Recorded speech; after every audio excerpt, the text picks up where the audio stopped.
These two grown men had never seen The Simpsons. How the fuck's that even happen? We're two grown men on a mission now, so buckle up and just strap in. Then walk your fine ass out the door. I do my hair toss, check my nails. Baby, how you feeling? Feeling good as hell. These two grown men had never seen The Simpsons. It's America's barley basket. Welcome, everybody, to America's Barley Basket, your number one source for Midwest Simpsons talk. I am your host, Nathan. Beside me, virtually, is the host. God damn it, we need to have some kind of executive meeting to decide what are the titles.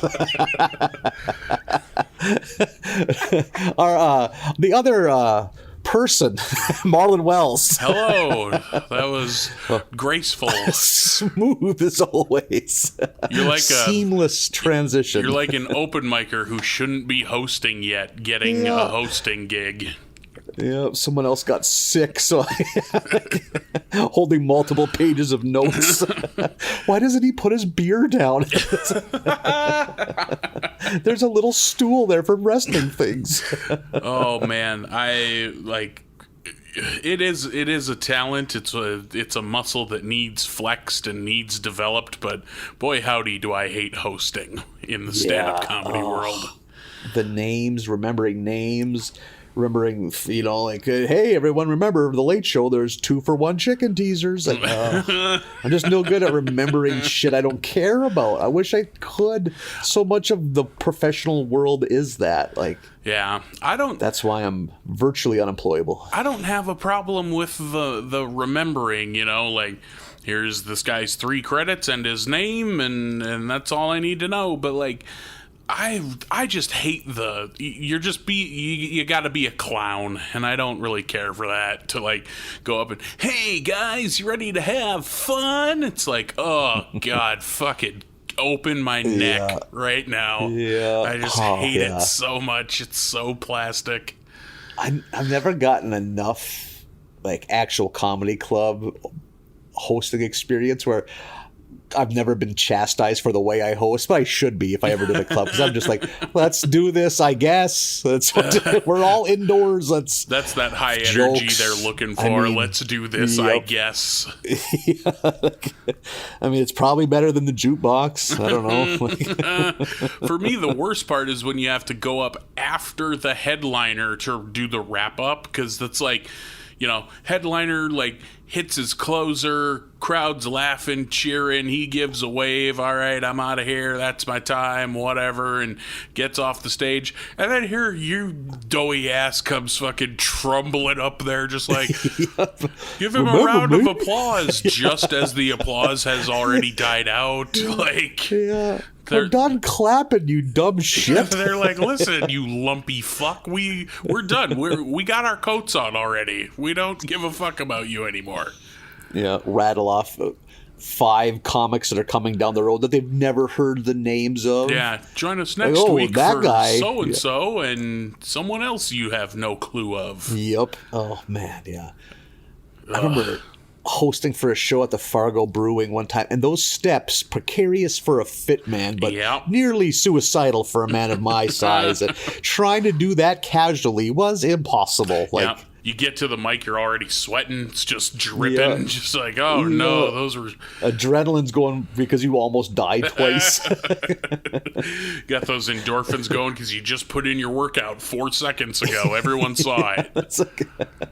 Climb those 5 fucking elementary school risers up to this plywood stage and hope for the best. That we're meant to hold children, yes. And I'm 11 children glued together. Clutching the half-assed hand railing to get up those stairs. Yeah, that's not even screwed in. It's held on with a rope. This doesn't make any sense. Everything is made from the set of Most Extreme Elimination Challenge. It's all plaster of Paris. This is all ready to break. Yeah, it's all a facade. It's not meant to. Nothing's load bearing. Everything's strictly ornamental. just so I could go up and give one last round of information that nobody wants to hear. Yeah, they're not going to remember. Tell you what, that's going to be my next closing thing next time I get stuck hosting is just like, hey, next week maybe you Google it. Go home. Yeah. We are in season 8 of The Simpsons, episodes 14 through 18 on the docket today. First one out the gate is episode number 14, The Itchy and Scratchy and Poochie Show. A episode that I've heard referenced. I have heard the name Poochie in conversation for sure, but had never had a clue what it meant until now. Finally, we get Poochie. He is one cool dog. And this is, this is as much about The Simpsons as it is about Itchy and Scratchy. It's one of those episodes. Oh, absolutely. Like, hey, we're actually talking about something else. Itchy and Scratchy are in ratings trouble. Krusty shows Roger, the guy who owns the animation studio that does Itchy and Scratchy, shows that when their episode airs in the middle of his show, ratings really go in the toilet. And the kids, the Simpson kids and some of the other kids that we know end up in a focus group. These people trying to figure out how to improve Itchy and Scratchy and what do you kids want? And kind of speaking directly to the audience, they decide that they want a more grounded, realistic show that deals with everyday issues and a more ridiculous show where they go to space and shit, which I thought was perfect. Yeah. Kids are so fucking dumb. It's the best. Yeah, just if you want this, say yes, and they're all yeah. And if you want this opposite thing, and they still exclaim their approval. So this is going to get a little off topic and kind of dark, but in the early 80s, I don't know if you've ever read about this, there was this huge series of childcare centers where everyone was arrested for being serial pedophiles. It was huge in the news. There was this panic about pedophilia. And it was big cities and even in small, there's one in Saskatchewan where this tiny town, and then everyone that ran the childcare, the daycare, all got arrested for decades and decades. But then what they found out is that these prosecutors, you can get a 4-year-old to say whatever you want a 4-year-old to say, just like in this. Do you want this? Yay. Do you want this? Sure. Because they're 4. They're dumb as fucking posts. So these people, there's people that serve 25 years in federal penitentiaries as child molesters that finally after, hey, we looked at this, our bad, you didn't do anything. So oof. Yeah. So and then they realized they had to look at we can't take little kid testimony because they can twist a kid to say whatever. Do you like candy? Yeah. Well, if you like candy, you'll love telling these people that this guy finger blasted you. Okay. So yeah. I remember watching an Oprah special on that. There's this middle-aged, nice bearded man, and the look when they asked him, well, what was it like? Oprah coming with the hard question. What was it like being a pedophile in prison for 20-something years, knowing you did not do such a thing? And he was just did one of those inhale teeth whistles, well, it was tough, Oprah. Jesus, is that the understatement of human existence? Yeah, it's a real humdinger, Oprah. getting Eiffel Towered every night. When we started that daycare, we just thought it'd be a great way for my wife to work from home while we raised the boys. Here I am. Little did I know. 10 years later, getting beaten half to death with a shower head. I would be a human fleshlight braiding other men's hair. Big traded for cigarettes by people that don't even smoke. It's just the currency there. It was a real rough time, Oprah, but hey, live, laugh, love. That's what I say. Some steroid muscle freak Nazi named Truck Nuts carved his name into my chest with a sharpened toothbrush handle. They would sign me like the card on the inside of a textbook. Because I was their property, Oprah. Until they tired of destroying me physically and emotionally. Oprah, my ass looks like someone's yearbook. It's just, have a great summer. Signed, Skinhead Steve. Except there's 45 of those signatures. Just covered in cuts like Mr. Zaz. Yeah. So it was a real rough time, Oprah. Oh my God. I cannot get the image of a Canadian pedophile out of my head. Just like, oh, geez, Timmy, you want a wine cooler? Yeah. There's probably some Canadian children that have the same problem. Hot take. Oh, jeez. Let's change the subject. How about that? Man. I was having a fun joke about Canadian stereotypes, and then you come in and make it all real. That's to lighten it. Earlier in this episode, they're in the mall, and Marge announces, "I need to buy a brassiere," which I think is so great, and sends her kids away for it. Like, you kids go over there. So I was thinking, like, you probably didn't have to suffer from this as much, but I remember, like, a part of my childhood would be just like my mom having to look for clothes for my little brother or look for clothes for herself. And when I was like 4 years old, anything that didn't have something to do with me was just a torture beyond imagination. Like, I would get, like, just be like 45 seconds and I would just lay down on the floor in Kmart and just like kick in a circle and repeat, I'm dying. Because the boredom is too much. Obviously, I'm going to succumb to this level of boredom.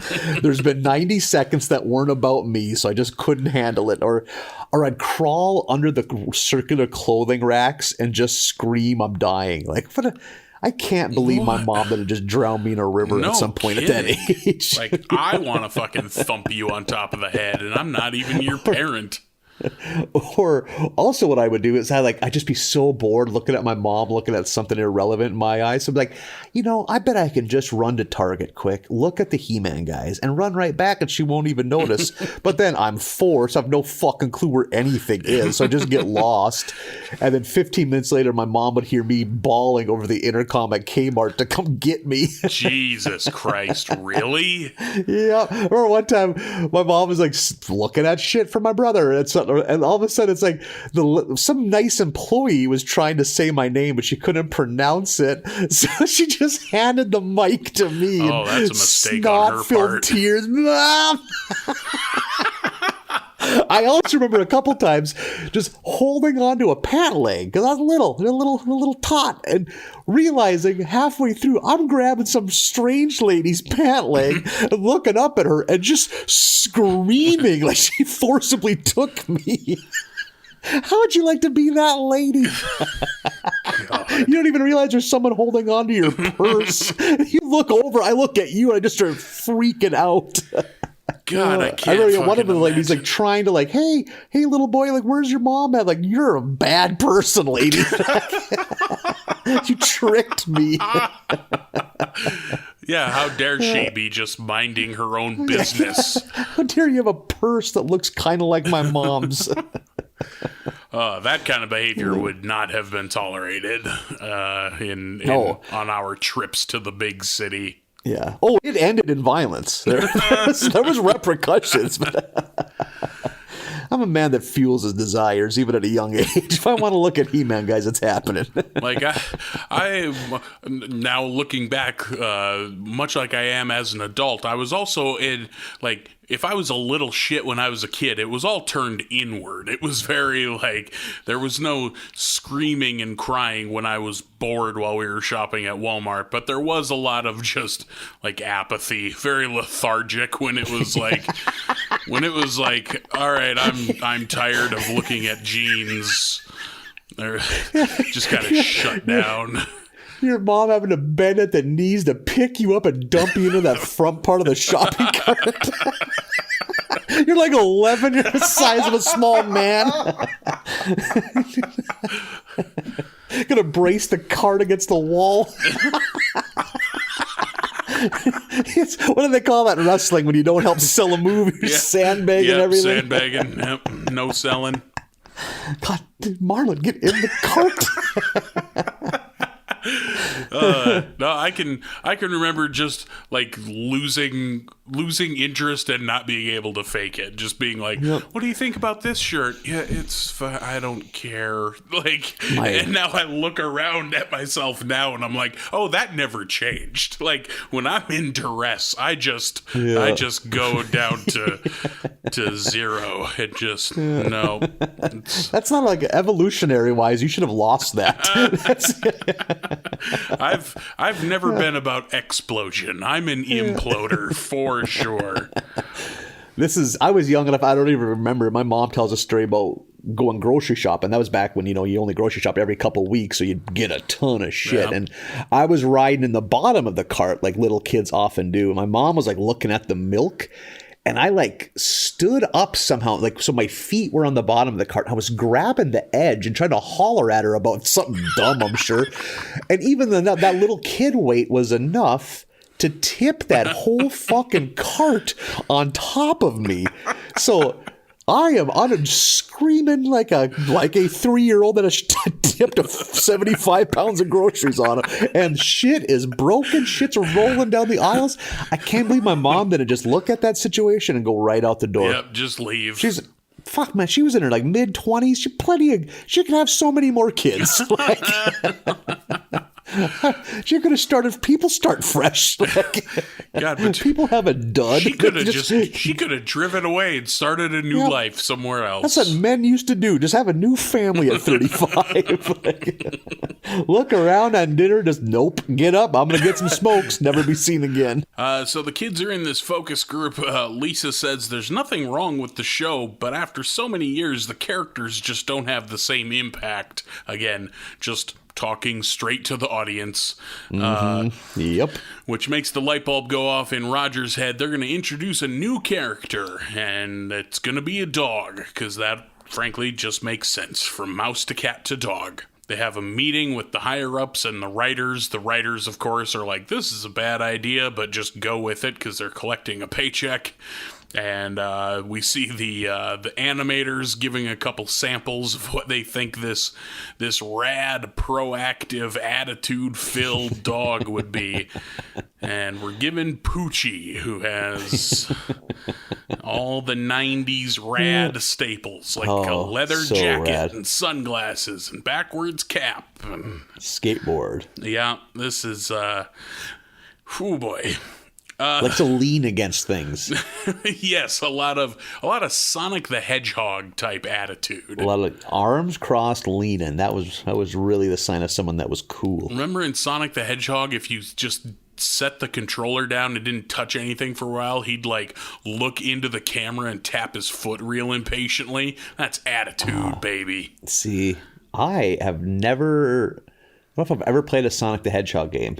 Really? They're fine. We were not a Sega Genesis family. Neither were we, but I had a cousin who had one, so... Oh, yeah. I played plenty of Sonic 2 and Mortal Kombat and Contra Hardcore. And Sonic, yes, was very much the Mario is for dads. Fuck you. Fuck Luigi. We're about that Sonic attitude, baby. Then Super Nintendo came along with Donkey Kong Country and showed everyone who the dad was. That's a divisive take, by the way.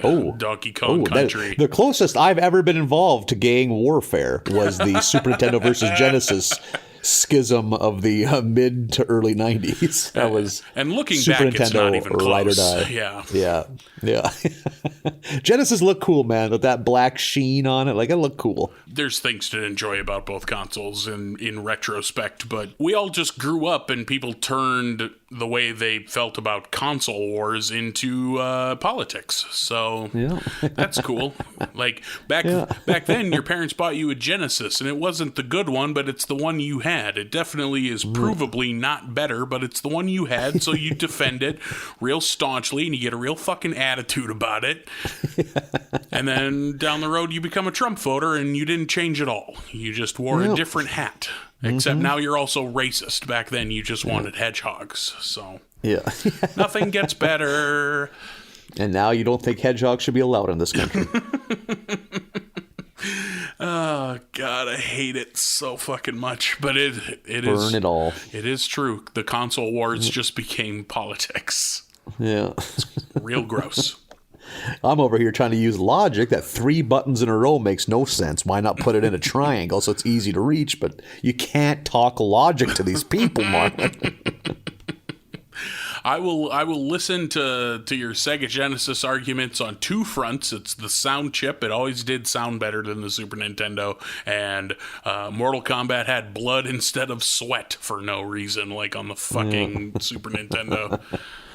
But that's all it had going for it, those 2 things. And I never took part in it, but I know some of my friends that were Genesis people, they loved the fact that Sega had its own sports games. Like, whereas with Super Nintendo, it was mostly the EA sports games, and with Sega, you had Sega Sports, and, NHL 94 and stuff like that. Yeah, which were bangers. Those were quality games. I wasn't playing any of those at the time. But Super Nintendo, like, I think with those sports games, they just got, like, the EA sports games towards the end were just superior. Yeah. And I think that's kind of also what helped spell the end for Sega, like, until they came back with the Saturn and all was forgotten. They're gonna have voice auditions for Poochie the dog, and Homer is one of the guys going through auditions. There's a funny moment at the table where Bart is like, "Haven't you ever heard your voice on a tape recorder?" And Homer says, "No, I prefer to listen to Cheap Trick," which was the best dad rock answer that they could have had. It's also at that point where we're introduced to Roy, because Lisa's explaining, they're going to add a new character, which is always the sign of a show's downfall and desperation when they introduce a new character. And Roy, this sunglasses, backwards hat, cool kid, comes in and takes a seat at the table like he's always been there. Yep, so great. Very funny. Calling Marge like Mrs. S. Yeah. And so we go to the auditions.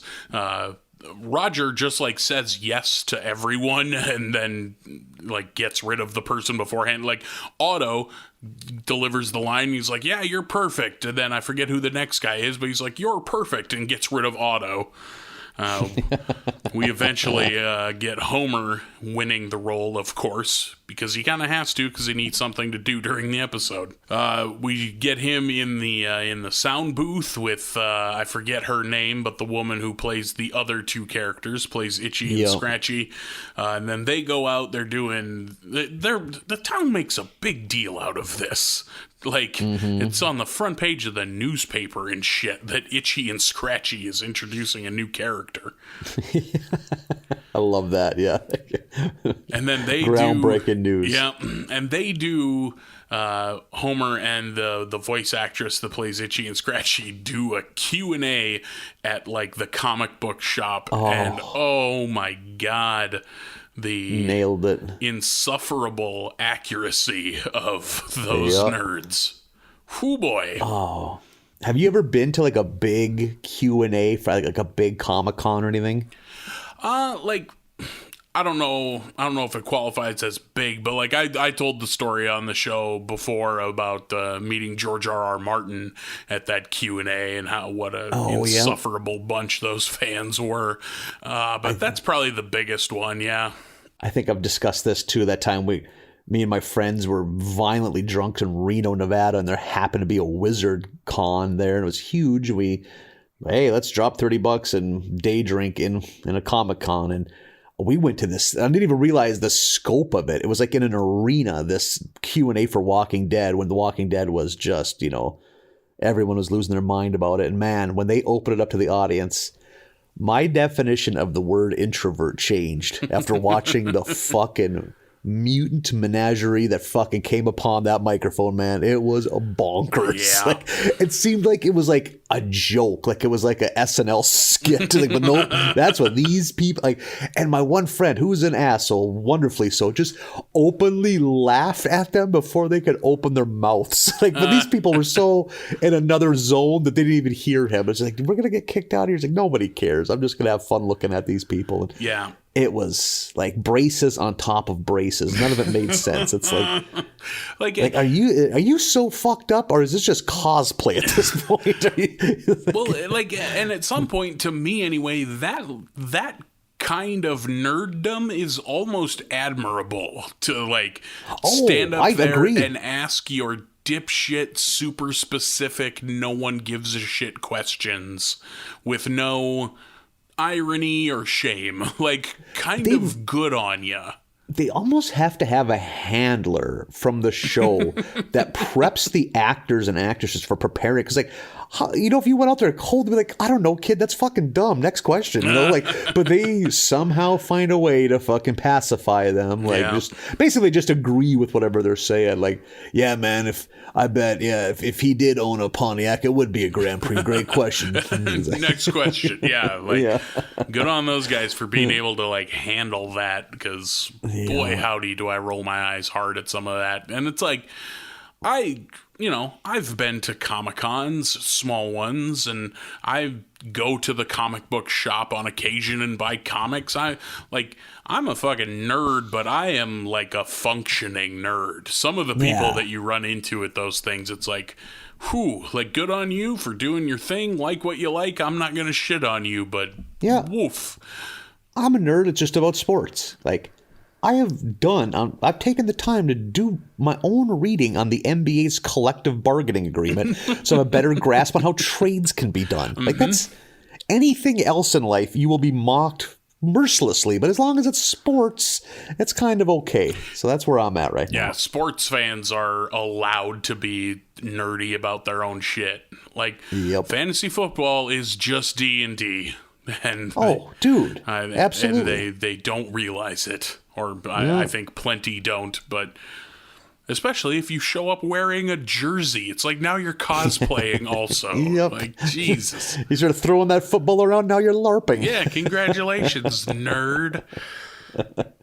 I do like that we get the curly-haired nerdy kid with glasses. He gets a speaking line. We don't see him too often. Not very often, no, but always in this kind of context for sure. We're having a house party at The Simpsons for the premiere of which Itchy Scratchy Mo wears a suit too, which I love. Mo Slizlak in a suit. Why not? And I assume that he is Grandpa's +1, but Jasper is there for no reason. There's a great moment where Bart sits in front of him and he's like, hey, head down, little girl. And Bart goes, I'm not a little girl. Are you blind? And Jasper just quietly to himself goes, yes. Yes, I am. God. So the episode starts and here we go. And Poochie is... oh boy, he does a rap.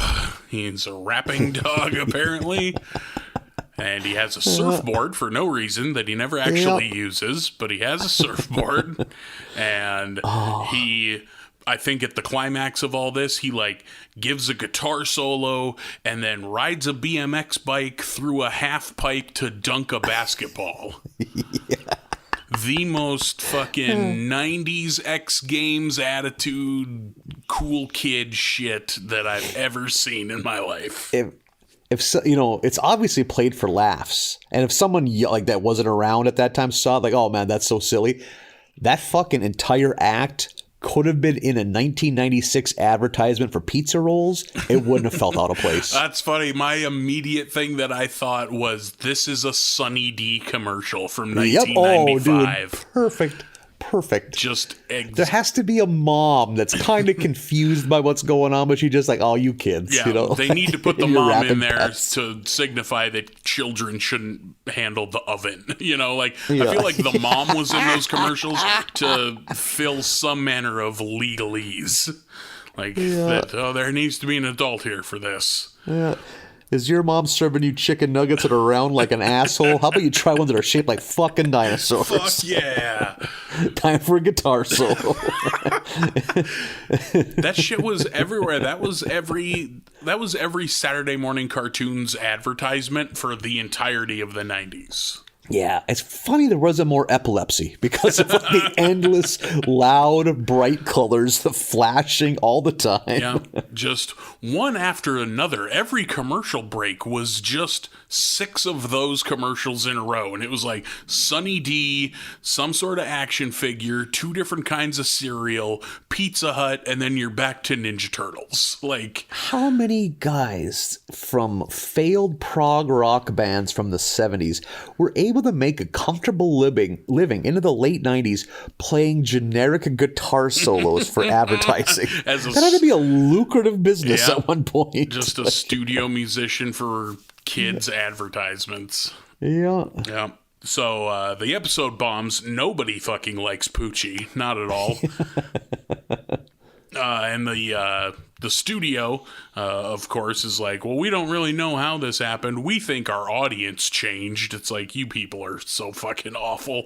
I imagine this is exactly what Hollywood board meetings are like. Oh, man, yeah. They decide the only way to fix the problem is to kill Poochie off in the next episode.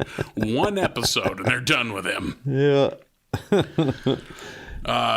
Homer, they get him in the booth, and Homer is supposed to deliver his line about like getting killed off or whatever, but instead gives a heartfelt speech about, it's okay that not everybody likes me, and that's all right, and gives this long heartfelt speech in the booth, and everyone applauds. And so we see the Simpsons watching the next episode, and Homer getting ready for that big moment. And then like it's Itchy throws the line to Poochie of it looks like you got something to say, and they just freeze the animation with the dog's mouth open and some other voice saying, "My planet needs me. I need to leave." And then they don't even animate it. They just show the animation cell moving upwards. You see the cell like ID number and everything on the bottom. They just whisk it away, and that's it.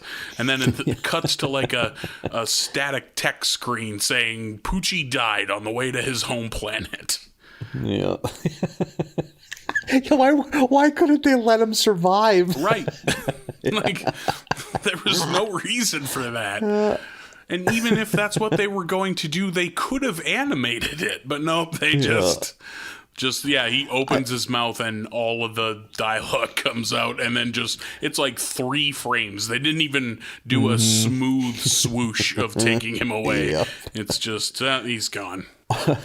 When Homer's back home after his run as Poochie's ended, I like that he refers to the suits, like the businessmen at Itchy and Scratchy, as finks. You don't hear people referred to as finks much anymore. No, like, you rat Finks is fink. a good one. Yeah.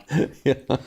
I did a little deep dive in, a little research on this episode, Marlin, if you'd care to hear. Oh, I do. Oh, I got to put my reading glasses on because I got to check my notes. It has a real salty feel, this episode. By God, it is spot on.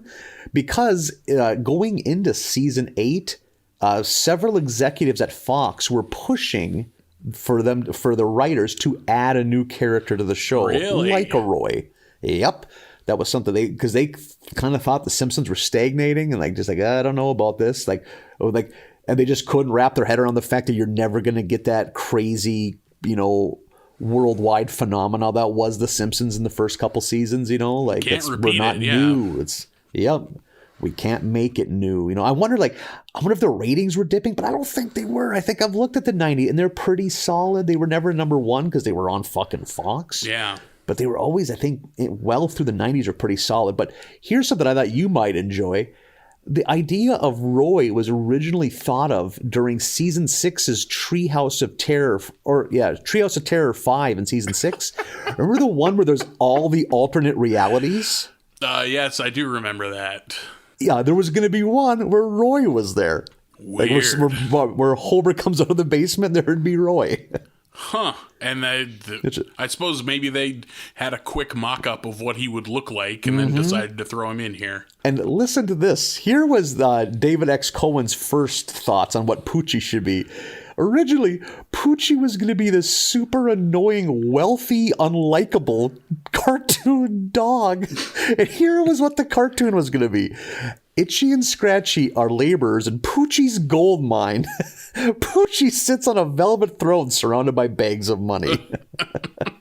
And he lectures them on the value of hard work in a capitalistic society. Jesus. Finally, Itchy and Scratchy get fed up and have a plan of revenge where they're going to somehow, it involves the cat getting killed. Because that's how it always goes.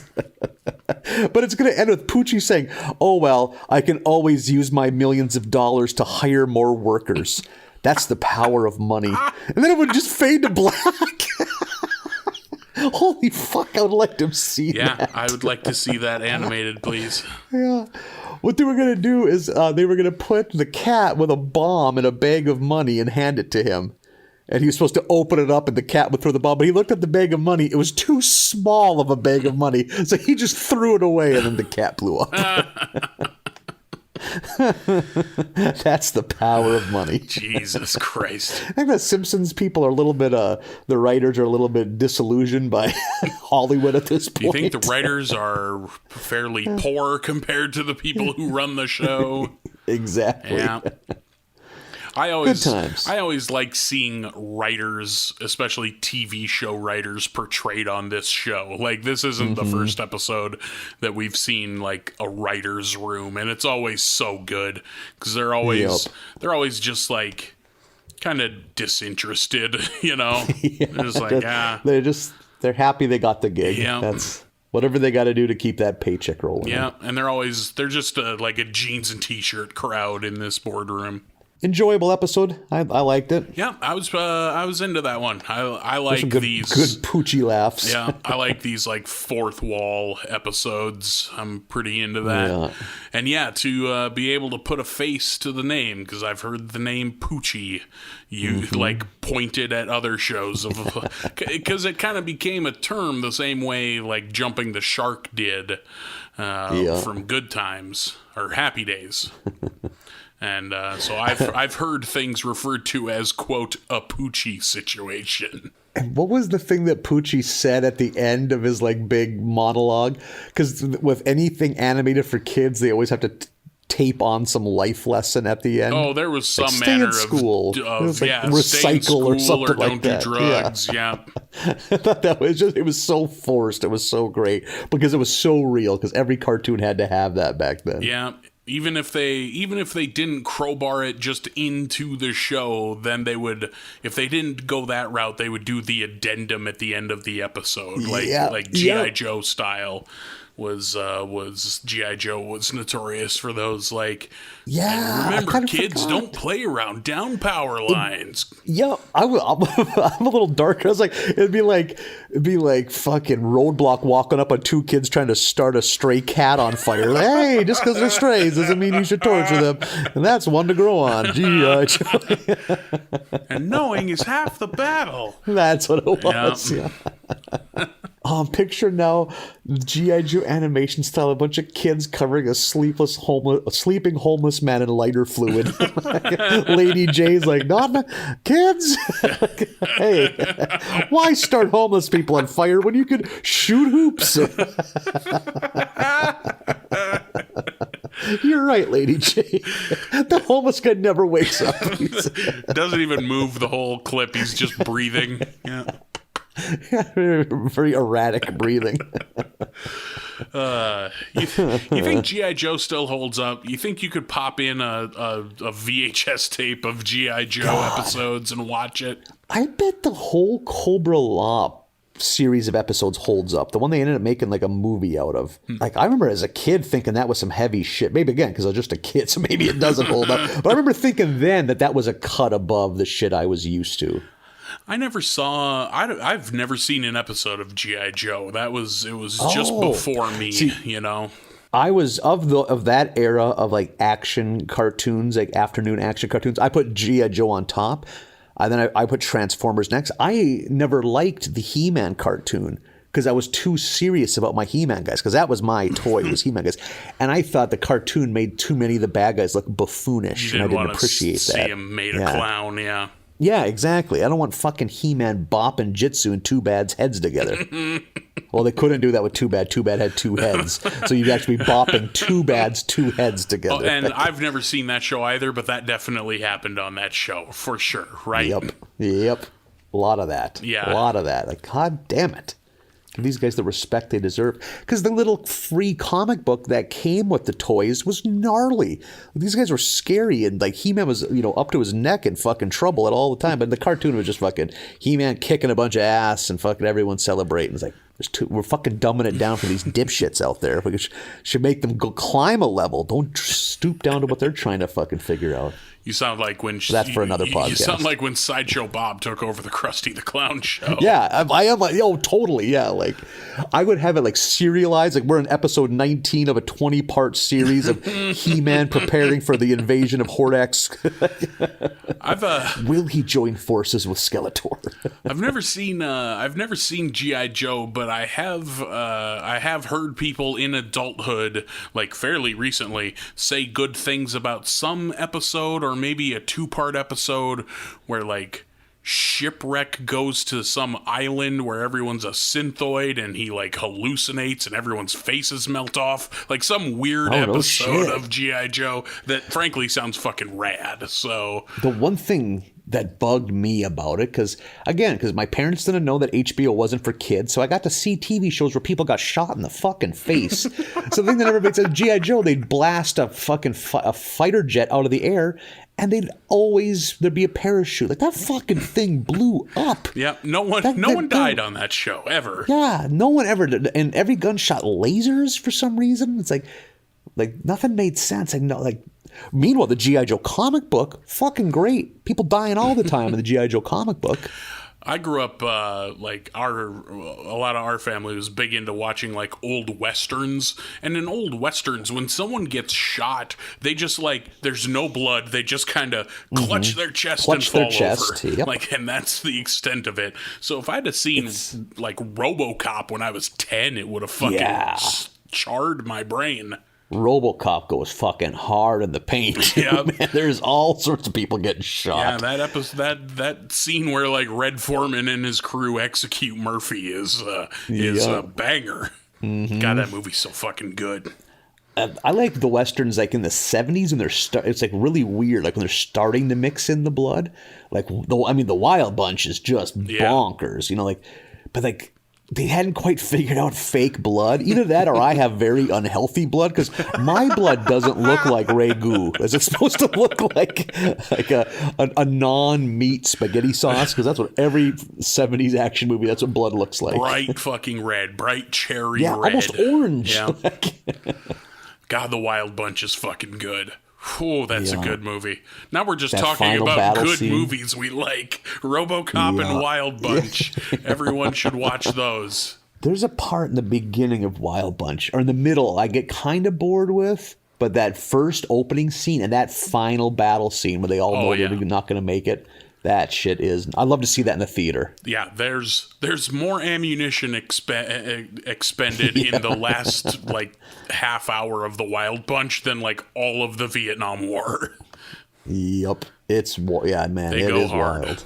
But we are up to episode 15, Homer's Phobia. And it's been there before, but I haven't seen it. I like that AOL couch gag that we get on this episode. That I think was the first time. I don't think I had seen that before, but that was a very good gag. I had completely forgotten about the days of getting the AOL like CD-ROMs, I guess, in the mail. I remember that. I remember like junk mail, getting them in the mail, and them like I remember their existence, but certainly never used one ever. I think they threw away a lot of money not realizing where they're sending this shit to. We're looking at it and just 10 it's like, what the fuck is the internet? And just throwing it in the trash.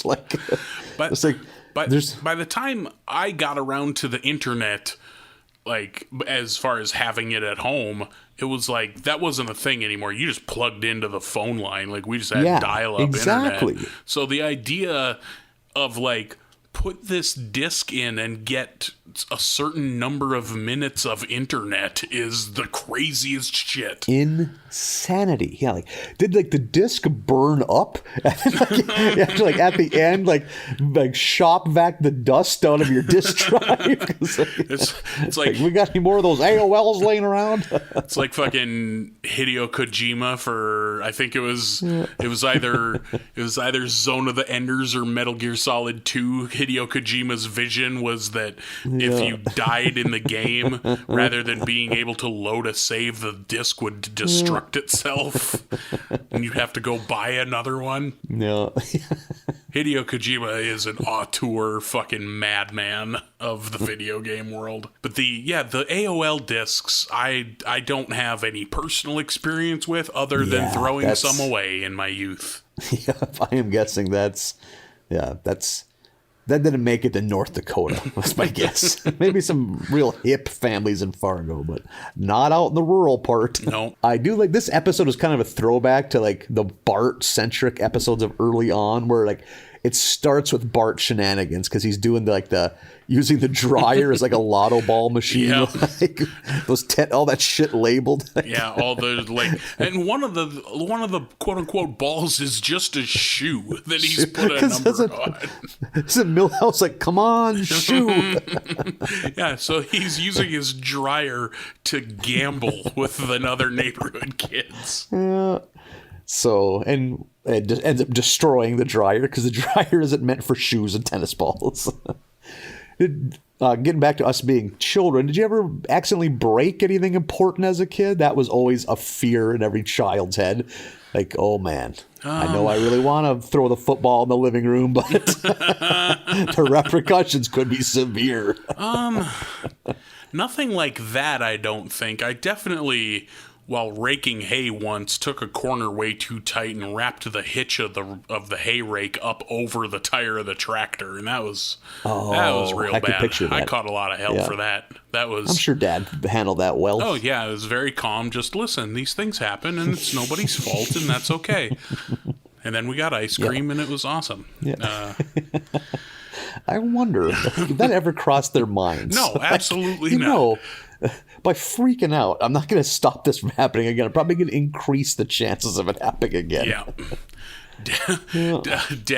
Waiting, knowing that Dad was coming my direction with the hay baler, but knowing that he needed to crest this hill that he was on the other side of, that wait was the longest wait ever. Just sitting on the tractor, looking at what I've done, and being like, "Oh God, he's gonna be so mad." And then you see like just the top of the cab come over the hill, and you're just like, "Oh God, oh no, oh fuck, I'm so fucked. Oh fuck." And then by the time they should have had you on swather duty. There's no hitches there.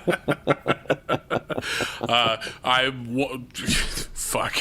once with the swather had a similar situation. Drove it into a slough. This was a few years later. Watching a butterfly.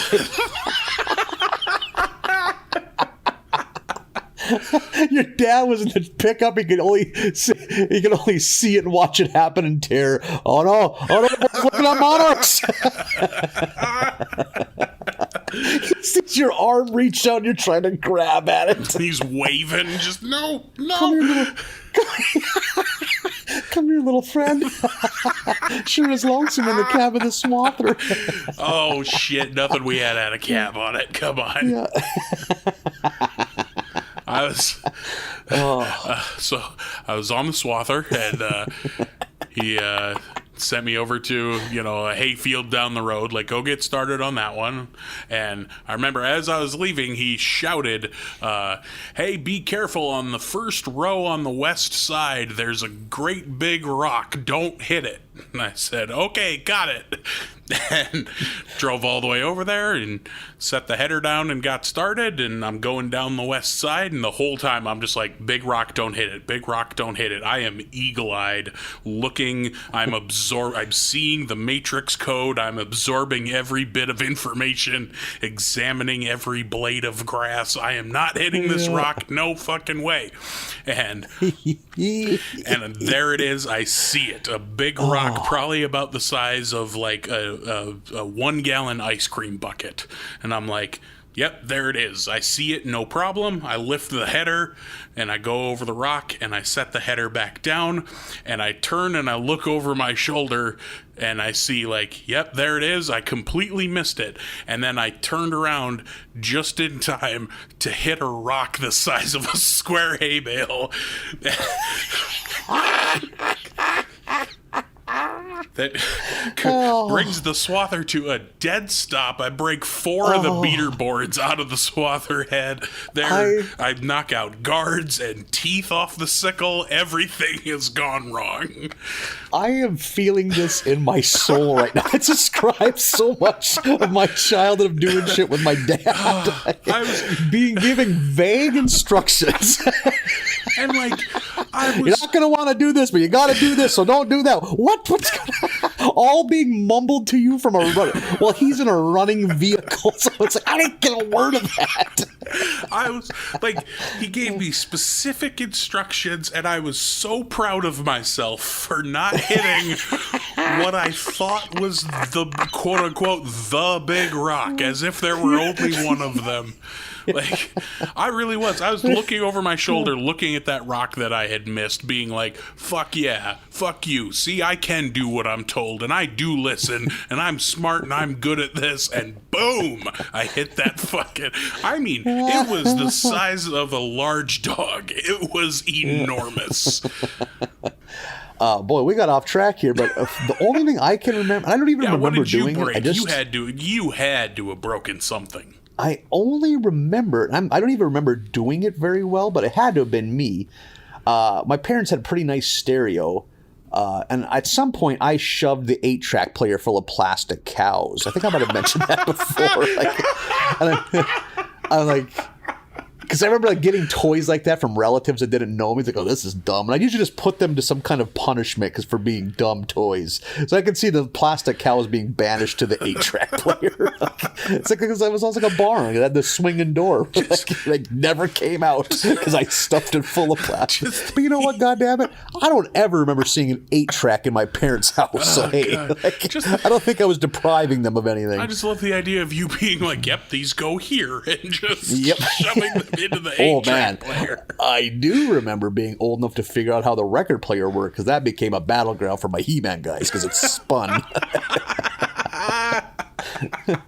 And again, not one record. I think that was just back when we were plump rich with oil rig money, so it's by God we got to have a fancy hi-fi. Oh my God. I had a stack of Gremlins records that I'd play on it. The Adventures of Gizmo. Then it was time for the He-Man guys to battle. And I also went through a weird stage when I was like 4, where instead of wanting toys, I wanted records. That is weird. I think my mom says I just liked being able to put a record on and see the mechanics of the machinations of it going down and spinning and shit. Like, I remember I owned the Eurythmics Sweet Dreams single. Okay, solid. I owned, what was that shitty early 80s Steve Miller Band single? Abracadabra. Oh, God. Yeah, there were some hit swings and there were some hits and there were some strikeouts. Our House. No, I had Our House by Madness. It's a decent tune. And then I had Electric Avenue by Eddie Grant. Also a decent tune. I'll stand behind Electric Avenue. Yeah, old 3-year-old Nathan had some decent taste. Boy, Abracadabra by Steve Miller Band is a fucking bad song. I want to know what 3-year-old me. I couldn't read. I'm sure it was how bright the covers were. Like the lights are bright and there's movement, so Nathan's on board. Yeah.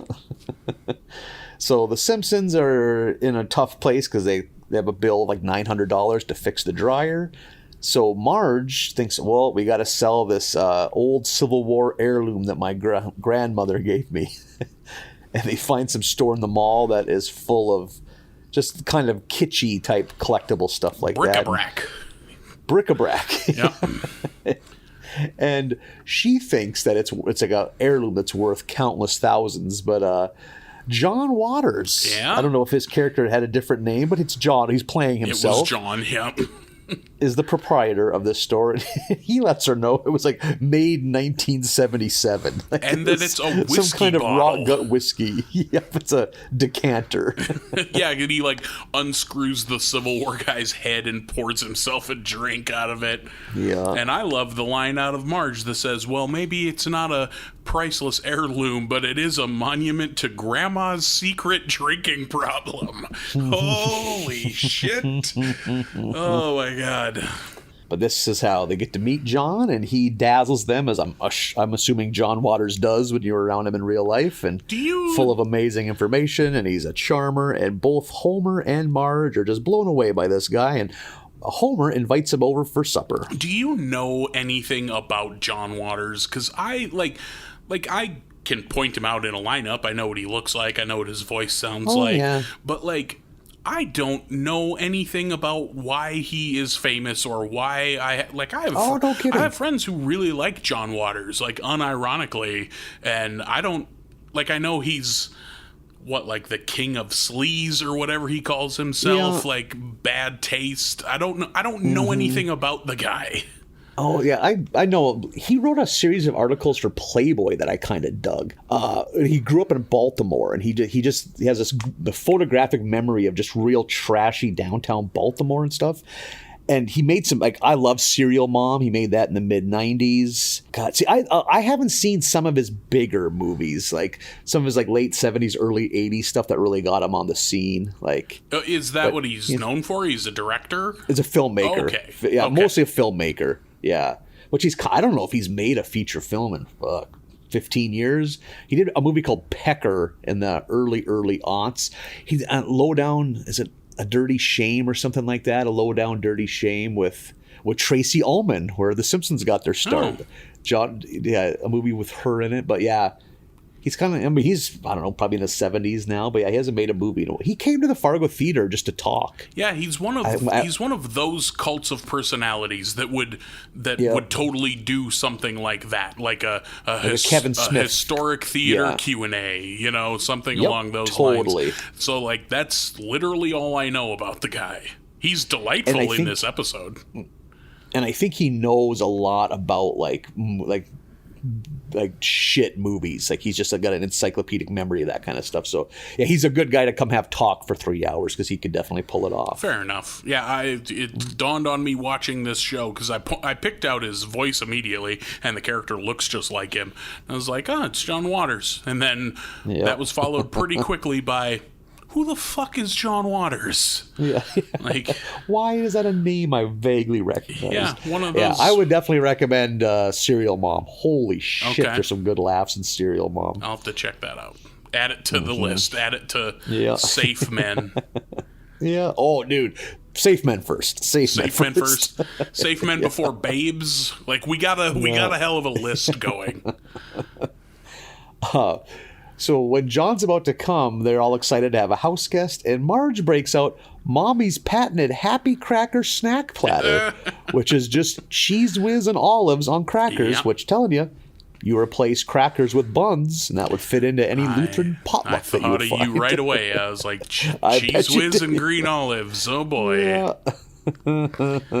Speaking of oh boy, the direction this episode goes. Yeah, this is this is a spicy one.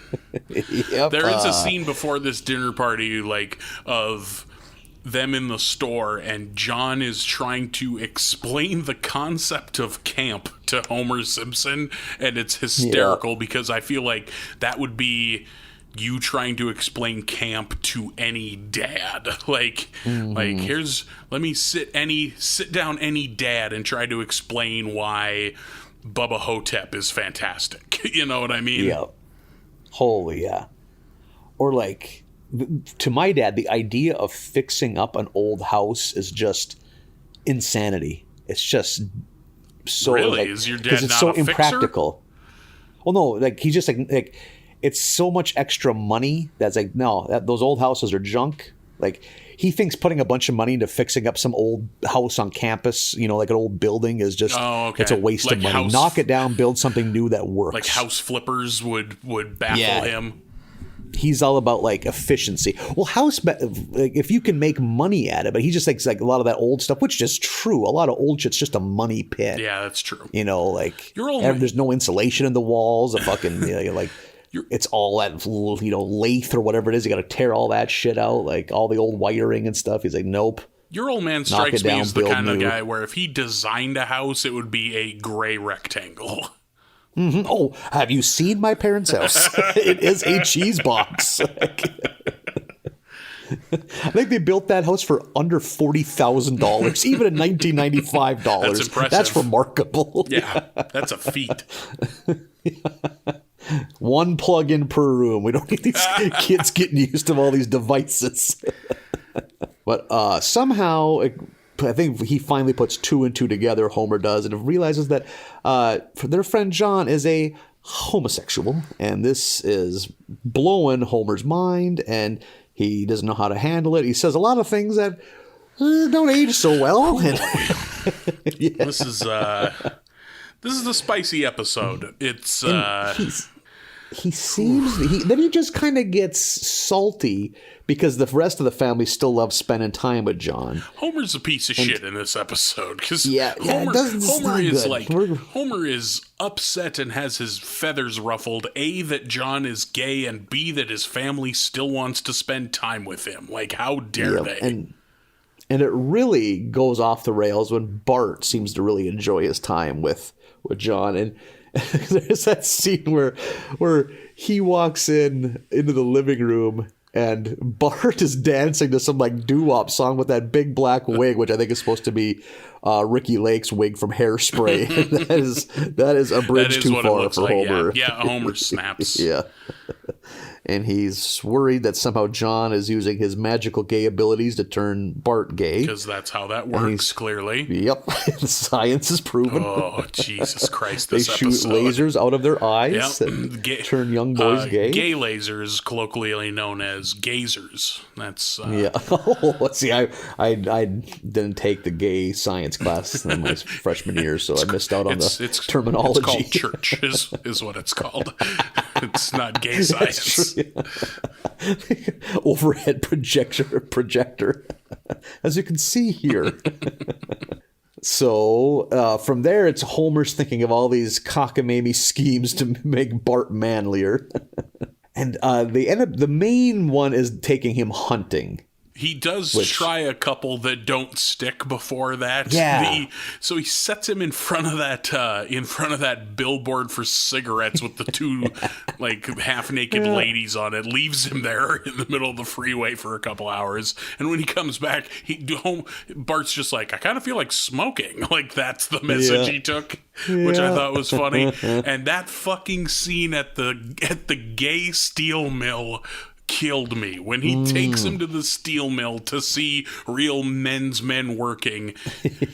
Holy shit. We work hard, we play hard. And all the platforms rise up and CNC Music Factory's Gonna Make You Sweat is playing. Holy shit. I was absolutely howling at how funny that shit was.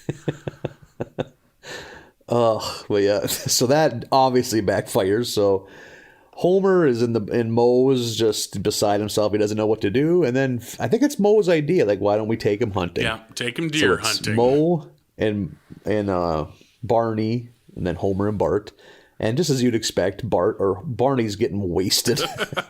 I don't think Barney even has a gun in this sequence. It's just like that time lapse of them out in the woods, and just the pile of empties underneath Barney gets bigger. My favorite is in that time lapse. Clearly, at one point, Homer's gun is smoking, and I was like, "What the?" And you look in the background, and there's a series of bullet holes that form a smiley face in the tree in one of the backgrounds. I was like, "Okay, Simpsons." That's funny. See, TV shows always paint hunting as a much more fun and like I don't know, fun-loving, good-timey event than it. Maybe some families it is, but hunting is fairly serious business in our household. Yeah. Like there was no horsing around. Well, one thing, it's probably for the best because you're holding very powerful rifles.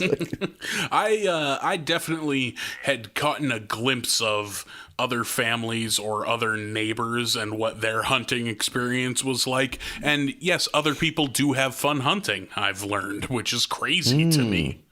I'm suspicious of that. Much like we've talked about fishing. Like, wait, this was fun for other people? They were just getting hollered at the whole time? Yeah. I don't know if the hollering is helping the fish issue at all. They're probably just as tense as I am. But they have no luck hunting, and they end up just driving home dejected. But till Mo sees a sign for like Santa's Village. He's like, by God. I also, real quick, just love that their idea of hunting this whole day has been to sit on rocks in one place and hope a deer comes along. Yeah. And the 10-foot square of open, the deer's just going to pop in. I was like, that's not what hunting is. Okay. All right, Simpsons. Yeah. I thought that was very funny. You have to push some brush. Yeah, you got to walk some coolies, God damn it. Yeah, or at least sit still. And did you do any scouting? Do you know the deer cross here? Again, this is serious business. The way I grew up, I knew that this cartoon wasn't doing hunting, right? Because I'm like, no one's driving around and then all bailing out of the pickup when they see something. What the fuck? See, we were sitters. We knew where the deer on the chunk of land we hunted on, we knew where they would come and have to worry about what direction the wind was coming from, because if the wind was coming from the east, you may as well give up and go somewhere else. And see, we never. It's a lot like NASCAR. There's a lot of variables that the layman wouldn't know come into play. Be it deer or pheasant hunting as a youth, we never like went hunting. You just put the guns in the pickup, knowing that you were going to be out there doing chores anyway, so if you saw something, take a shot. Like, that was our hunting. Something happens. Yeah. And it always did, because, like, we have lots of deer and pheasant where I come from, so, like, there would be days you just, let's go to do chores, and then you would come home with a deer. Like, it's just how it happened. You got it just for us, it was incidentally. During deer season, right after school, hustle home, Dad would be waiting, jump in the pickup. Go sit in silence, somehow disappoint him, then come back home. Sitting there amping yourself up, just, okay, don't miss. I can't fucking miss again. Yeah. I already missed once this season. I won't survive another. Yeah.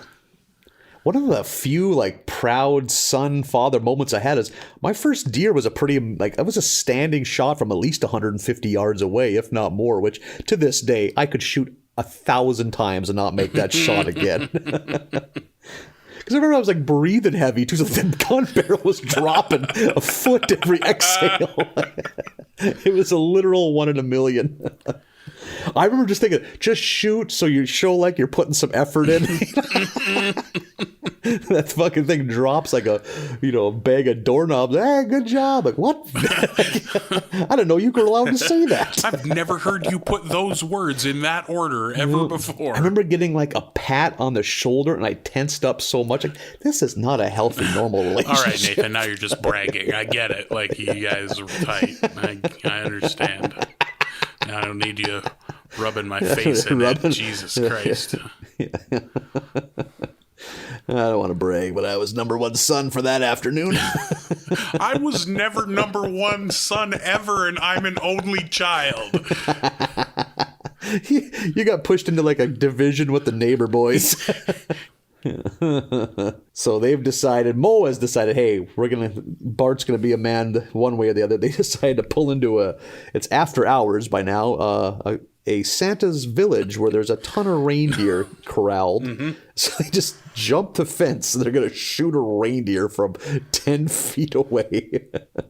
So great. Just a pen full of reindeer. Yeah, and there is some kind of hunting like this out there, which is pretty pathetic if you ask me, but throw a rich guy in a pen full of animals. Yeah. Yeah. Here's a pen full of buffalo. Take a shot at one from this moving vehicle like 20 feet away. Ugh. Assholes. Well, they're like so tame they'll eat right out of your hand. It's like, yes, this is just like the pioneers did it. Yeah, you can leave the gun. You can just choke one out. They'll let you. Yeah. They just think it's a hug docile until it's not. Yeah, until they finally pass out. So and Homer is really sticking with this. He wants Bart to shoot that reindeer. Bart's very scared because he doesn't want to shoot anything, let alone a reindeer from 8 feet away. You can look at its eyes. At this Santa's Village, like roadside attraction. Yeah. But it ends up, they all turn their heads, and he's like, "Hey, if you don't shoot this reindeer when I turn around, there's going to be some issues." And they hear a gun go off, but it's not. Is it even Bart's? No, it's just the reindeer butting heads. Oh, that's okay. Yep. And they're getting all riled up and running all over the place, so it's complete chaos. And reindeer, not an animal you probably want to trifle with, especially a whole bunch of them. And Homer, finally showing he has some paternal instincts, picks Bart up over his head because he doesn't want him to get trampled by the reindeer, and ends up getting the shit kicked out of him by these. Because there's that great line, "Are you hurt? Just my bones and organs." God, the way they deliver it's so and good. And organs, yep. Yeah. And they end up being saved by who else? John. He uses his robot Santa to scare off the weird Japanese Santa remote robot control. Yeah. Scare off the reindeer. And Homer realizes, hey, maybe I shouldn't be such an asshole. Maybe this John's an all right guy. And there's a great line by Moe. "Well, looks like it's suicide again for me." Yeah. I love how much of Moe's life is just abject sadness, misery. Moe has some deep-seated depression issues. Yes, he very much does. Moe Sislak is a dark fella. This is a real sad boy. Yeah, and then they all drive away to the blaring rad tunes of CNC Music Factory. Yeah. So it ends well. A wholesome ending. I mean, despite Moe going home alone to... Maybe puts Barney to bed, I don't know. There's while they're driving away, Homer leans over the seat to talk to Bart and is like, "It might be the concussion talking, but you can grow up to be whoever you want." It's like, even at the end of this episode, Homer has learned so little. Homer is a huge piece of shit in this episode. Yeah. Holy Christ. And so is Barney and Moe. All of these guys with their ew reaction to John being gay, and maybe Bart is too. Jesus Christ. I want to see a spin-off of just Barney and Moe's life played completely straight, no laughs, no just their life, their day-to-day. I'm kind of thinking the Bubbles storyline from The Wire, just living gritty on the streets, stealing copper and that kind of what is Barney's day like, It's waking up in an apartment. What does he do for a living? Do we ever know? I mean, there's a couple episodes where he has jobs that are part of the storyline, but is he doing all right financially? Moe's crafty enough. He's probably scraping by, but Moe's also doing some crimes on the side. Yeah, yes, as we'll see later here. As we saw last week with his orca ransom that he had set up. Yeah. So great. So we know he dabbles in orca trade and panda trade. That's right. I forgot about the pandas. Yep. Yeah. Yeah, he's got his fingers in a lot of pies. Yeah, Moe. You got it. Today's gig economy. You have to can't just rely on the 9 to 5 to get by anymore. Episode 15 is Brother from Another Series, and I've never really gotten into Frasier, so if there were deep cut Frasier jokes in this episode, I missed them. Yeah, the only thing I can, because I have Frasier's one of those shows that was on for so long. If you add them all up, I've maybe seen 30 of them.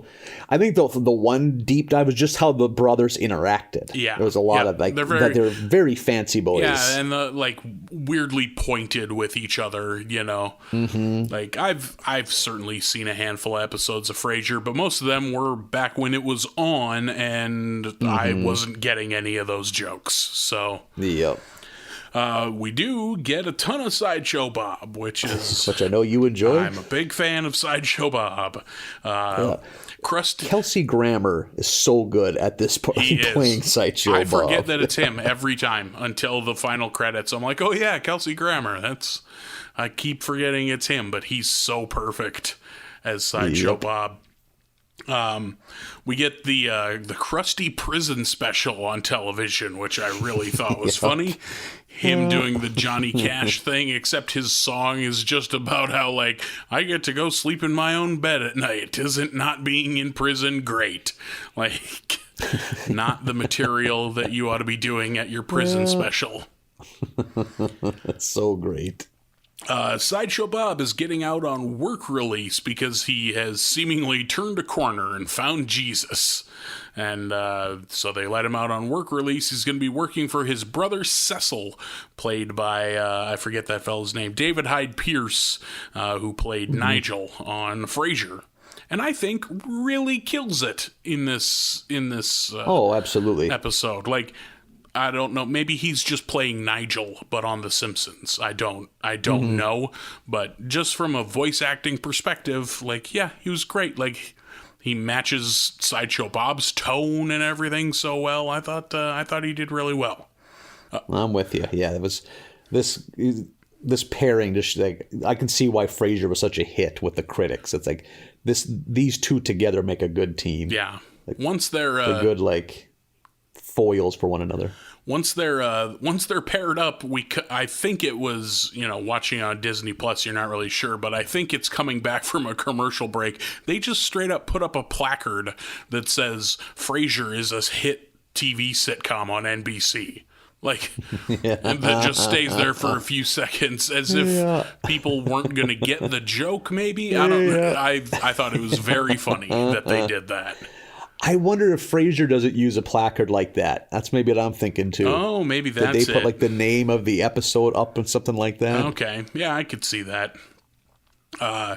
Turns out that Cecil has some resentment towards Bob because Cecil was the one who wanted to be Krusty's sidekick all those years ago. We get a flashback of Cecil being a clown and not getting the job, but Sideshow Bob getting it.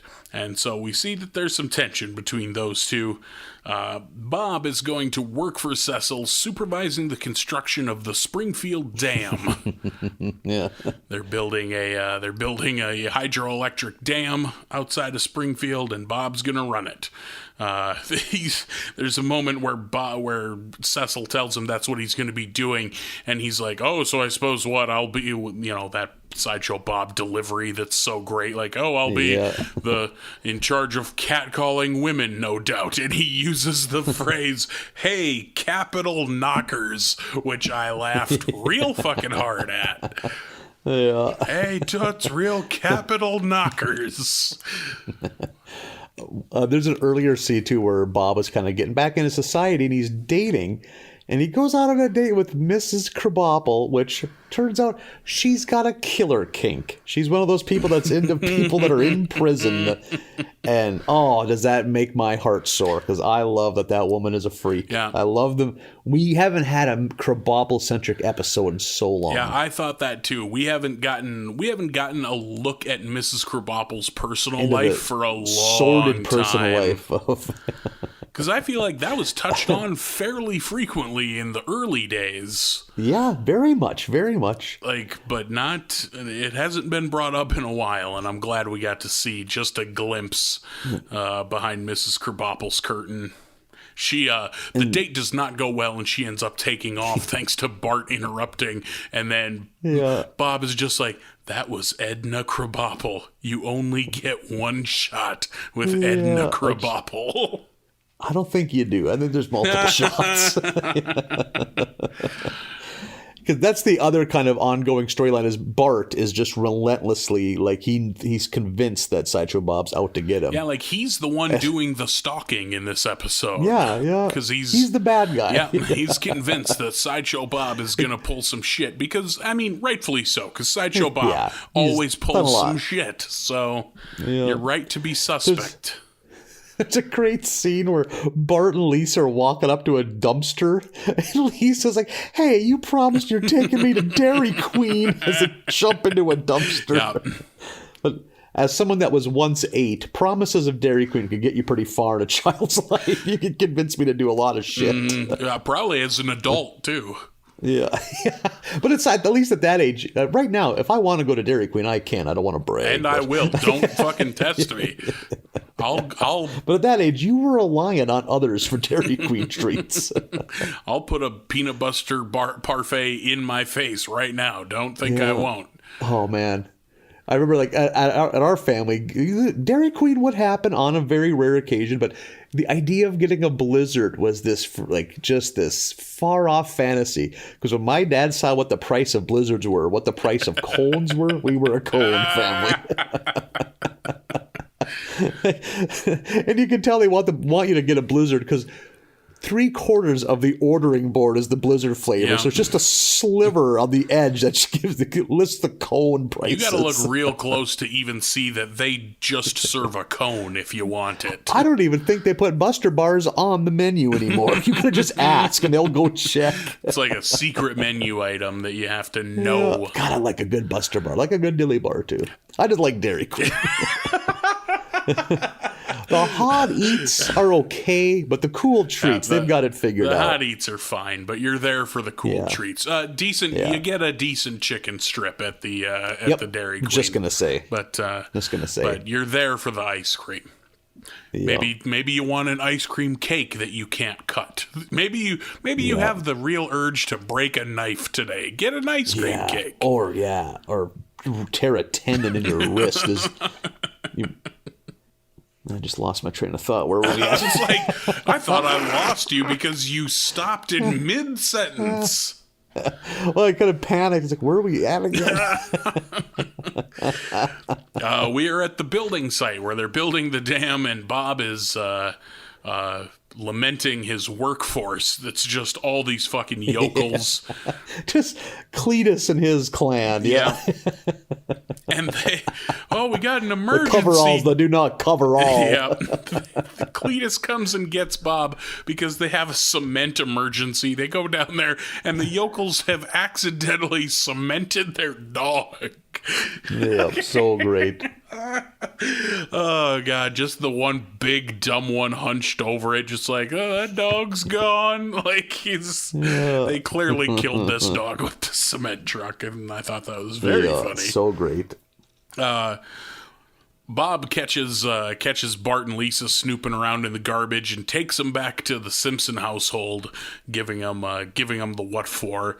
The kids break into his trailer at the work site and find a big briefcase full of money, and they accuse Bob of clearly being up to something shady, and he the whole time is very insistent on, I don't know what's going on, I'm not doing anything wrong for once, and the kids won't stop hounding him about it. Turns out Cecil was the evil one. It's revealed that the dam is hollow. They didn't pour any cement into it, and Cecil is going to destroy the town by blowing up the dam and taking the money and running, and leaving Bob there, of course, to take the blame.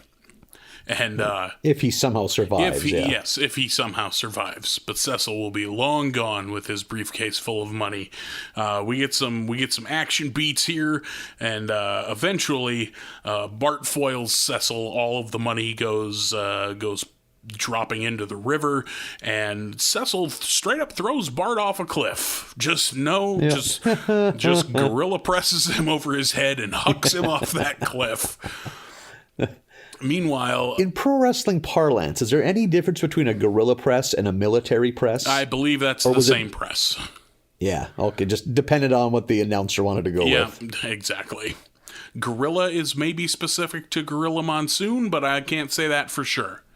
That might be one of those things where it's like It's called a gorilla press if he does it, but for everyone else, Yeah, it's someone else or something else. Yep, just kind of lived on after he was done wrestling. Yeah, that might be the case, but I'm not positive.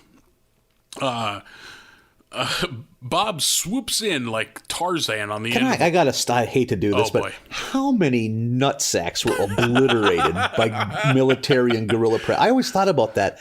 That's got to be a hard move to pull off without destroying someone's beanbag, because you got to have your hands so deep in their middle thigh and their upper thigh, in their groin, You gotta get in there. to pull that move off.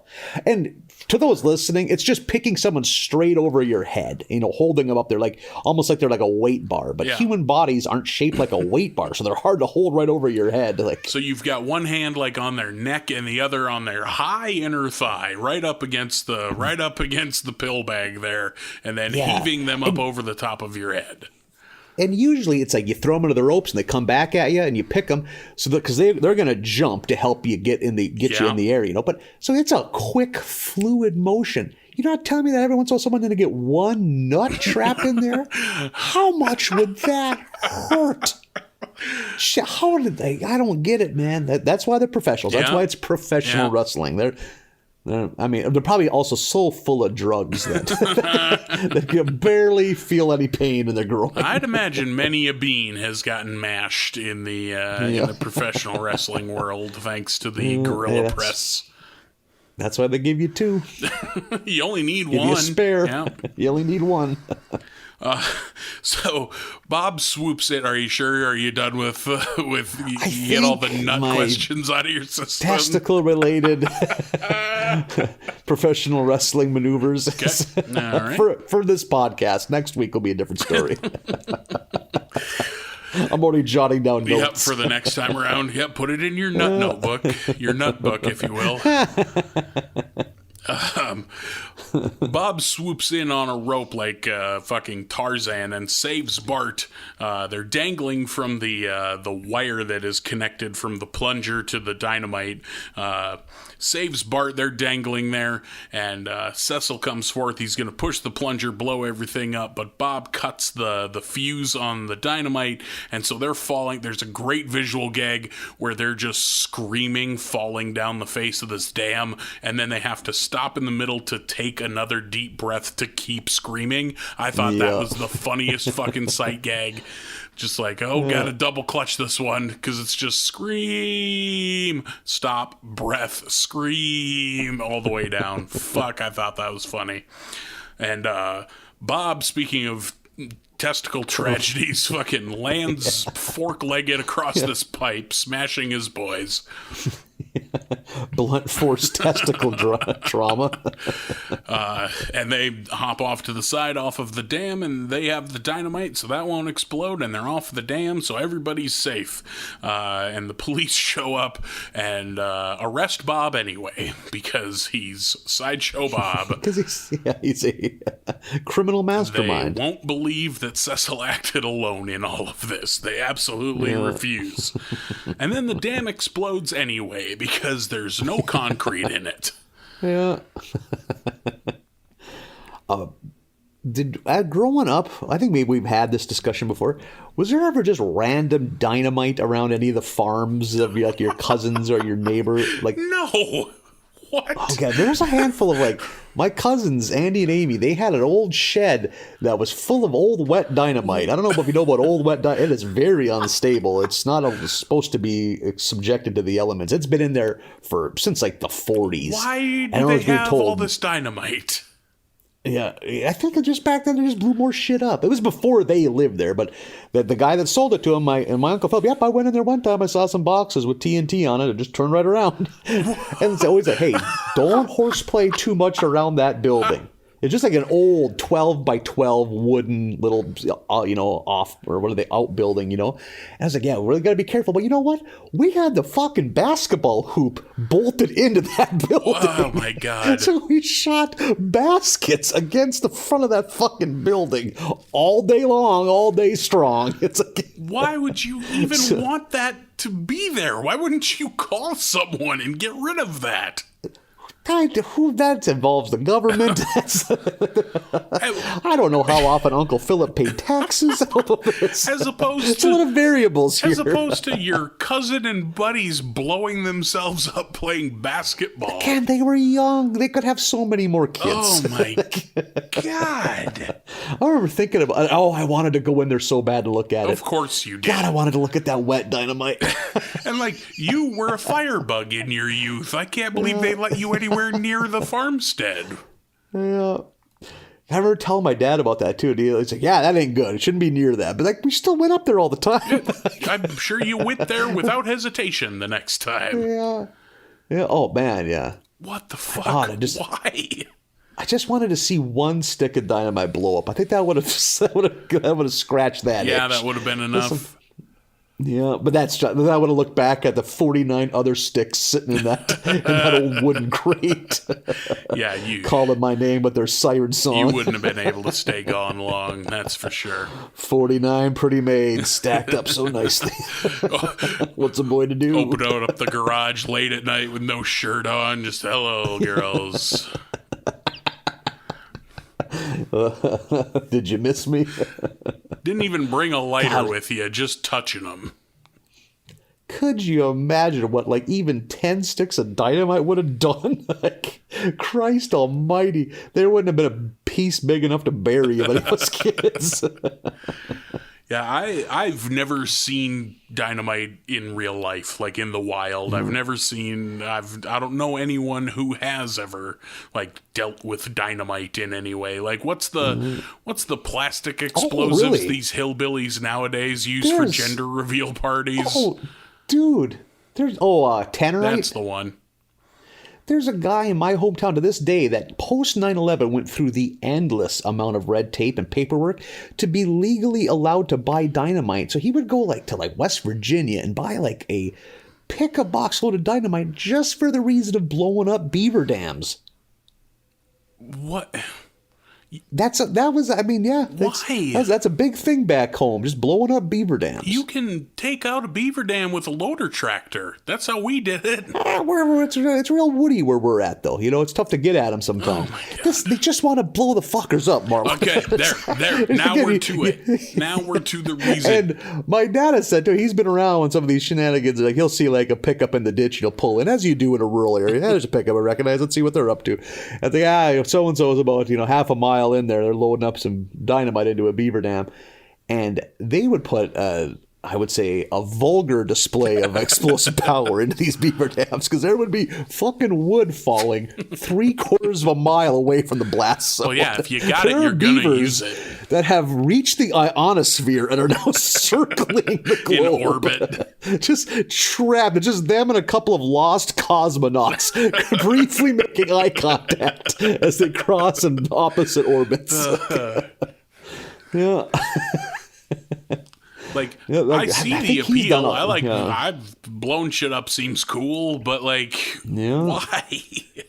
Yeah, well, some people take things to extremes. Yeah, that's true. At some point, they're just looking for beaver dams that aren't even messing with anything either. Yeah, this isn't a problem at all. But we better get rid of it. We've got all this dynamite. What are we gonna do with all this? I could barely fit my groceries in my car. Just level with dynamite. This guy is single, as hard as it is to believe. Say what? Yeah. Oh man, yeah, that's far too many dynamite stories for one small town. Needs to be some kind of government investigation. Absolutely, yeah. They got to come in there and disarm you hillbillies of all your dynamite. Episode 17, My Sister, My Sitter, all about Lisa. I love got Lisa a Lisa episodes. One. Yep. Yeah. Lisa and her friend, which I thought it was weird to see Lisa with a friend. You don't see it often. Does that friend have a name? Do you know? I mean, probably. Yeah. But if she does, I don't ever remember her being addressed as such. But they are lying on Lisa's bed looking at Babysitter. I don't know if maybe they changed the name of it, but it's basically the Babysitter Club books. Right. I think it was the Babysitter Adventures or something. Yep. Just barely off-brand enough. Yeah. And man, I remember those. I'm like the right age. I'm pretty sure those books were huge with like girls Lisa's age when I was Lisa's age. Like, oh, okay. Trying to think, like Sweet Valley High, was that one too? Something like that. I couldn't tell you. I didn't read a lot of. Weren't you girls scoping for fiction. babes, bro? When you gotta learn how they think, man. Yeah, That's why I really I'm fucked crushing Sweet Valley High books now, brother. That came off way more creepy than I wanted it to. Yes, it did. My intentions were pure. Nathan's just slamming Judy Blume novels so he Judy can Blume, another, relate yeah. to these young women. But Lisa, again, is all about the Babysitter Club or Babysitter Adventures because she yearns to babysit, which, frankly, I cannot blame her. I used to always think was almost envy the girls for having that financial option. Oh, sure. You know what I mean? Like, they're like, I remember some of the girls in junior high and maybe sixth grade, making bank. Like some of the kids that didn't come from money got to have nice school clothes because they were raking it in. Yeah, they're stacking cash at 12 years old. We even see Lisa which is little piles of dollar bills on her bed, which he's and Bart, just like I would have been, was envious of that, because there's not really a whole lot. I mean, some 12-year-olds could maybe get into mowing some lawns, but that's a short window in North Dakota. Yeah, you got to really... Our growing season. It's a competitive market as well in towns. Because there's 18-year-old boys doing it, Mm-hmm. And I'm where you grew up, there's probably whole months where the yard doesn't grow because it doesn't rain. Yeah, the lawn got mowed back home, but not often. You didn't have to start the lawnmower very often back home. But yeah, I always thought about that. God, girls had and I mean, maybe a boy could do some babysitting, but if I was a parent, I don't know, man. 12-year-old boys are gross as shit. Well, yeah, that's the thing. Knowing what the male children were like in your town, I wouldn't trust any of them with a child. And I don't want they're not going to do anything untoward with the kids, but you're a 12-year-old boy in your house at night. You probably got cable TV if you live in town. That kid is rubbing his fucking dick on shit. That's gonna happen. You get done. You have a nice night out with the wife. You drop the kid home. You just sit down. The kids are sleeping. Your wife is doing something else. You're just thinking, somewhere in this living room, that kid's penis has been. You can never get comfortable on that couch again because that kid probably fucked it. Finally just gets to you, you can't stop thinking about it. Did you penetrate my couch? Sell this couch. I want answers, sir. Writing up a classified listing for this couch for the newspaper. I'm gonna sell this fucking thing. The neighbor boy might have entered it, if you know what I mean. Never again. I don't. But I'm not going to buy this couch. Yeah, don't put that in the ad. You don't need, this is truth in advertising for this used couch. It's like a law. When some states you have to announce if there's been paranormal activity. In some states you have to announce if a couch may have been fucked. In a lawsuit. Is that the saddest short story ever told? For sale, one couch recently violated.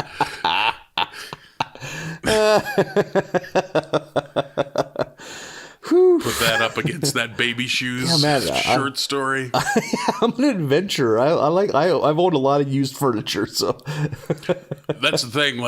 I've had a lot of furniture that I picked up on a sidewalk, so just teeming with cockroaches. Maybe they got rid of it because they got new furniture. Or maybe they got rid of it because their son was really attracted to that couch. Look it up, take that picture. You see what your actions have caused. We're throwing away a perfectly good couch. Nothing but wicker furniture from now on, you little pervert. See you get up in that. If I know the libido of a teenage boy, if there's a will, there's a way. Oh man. Oh God.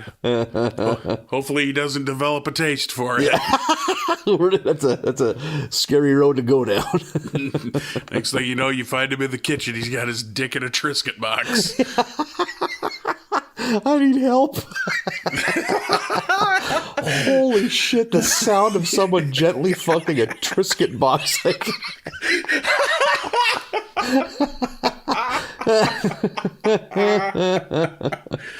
Oh, fuck. Oh, boy. Yeah. Man, I love Triscuits. Yeah. God damn, do I love Triscuits. Oh, interesting.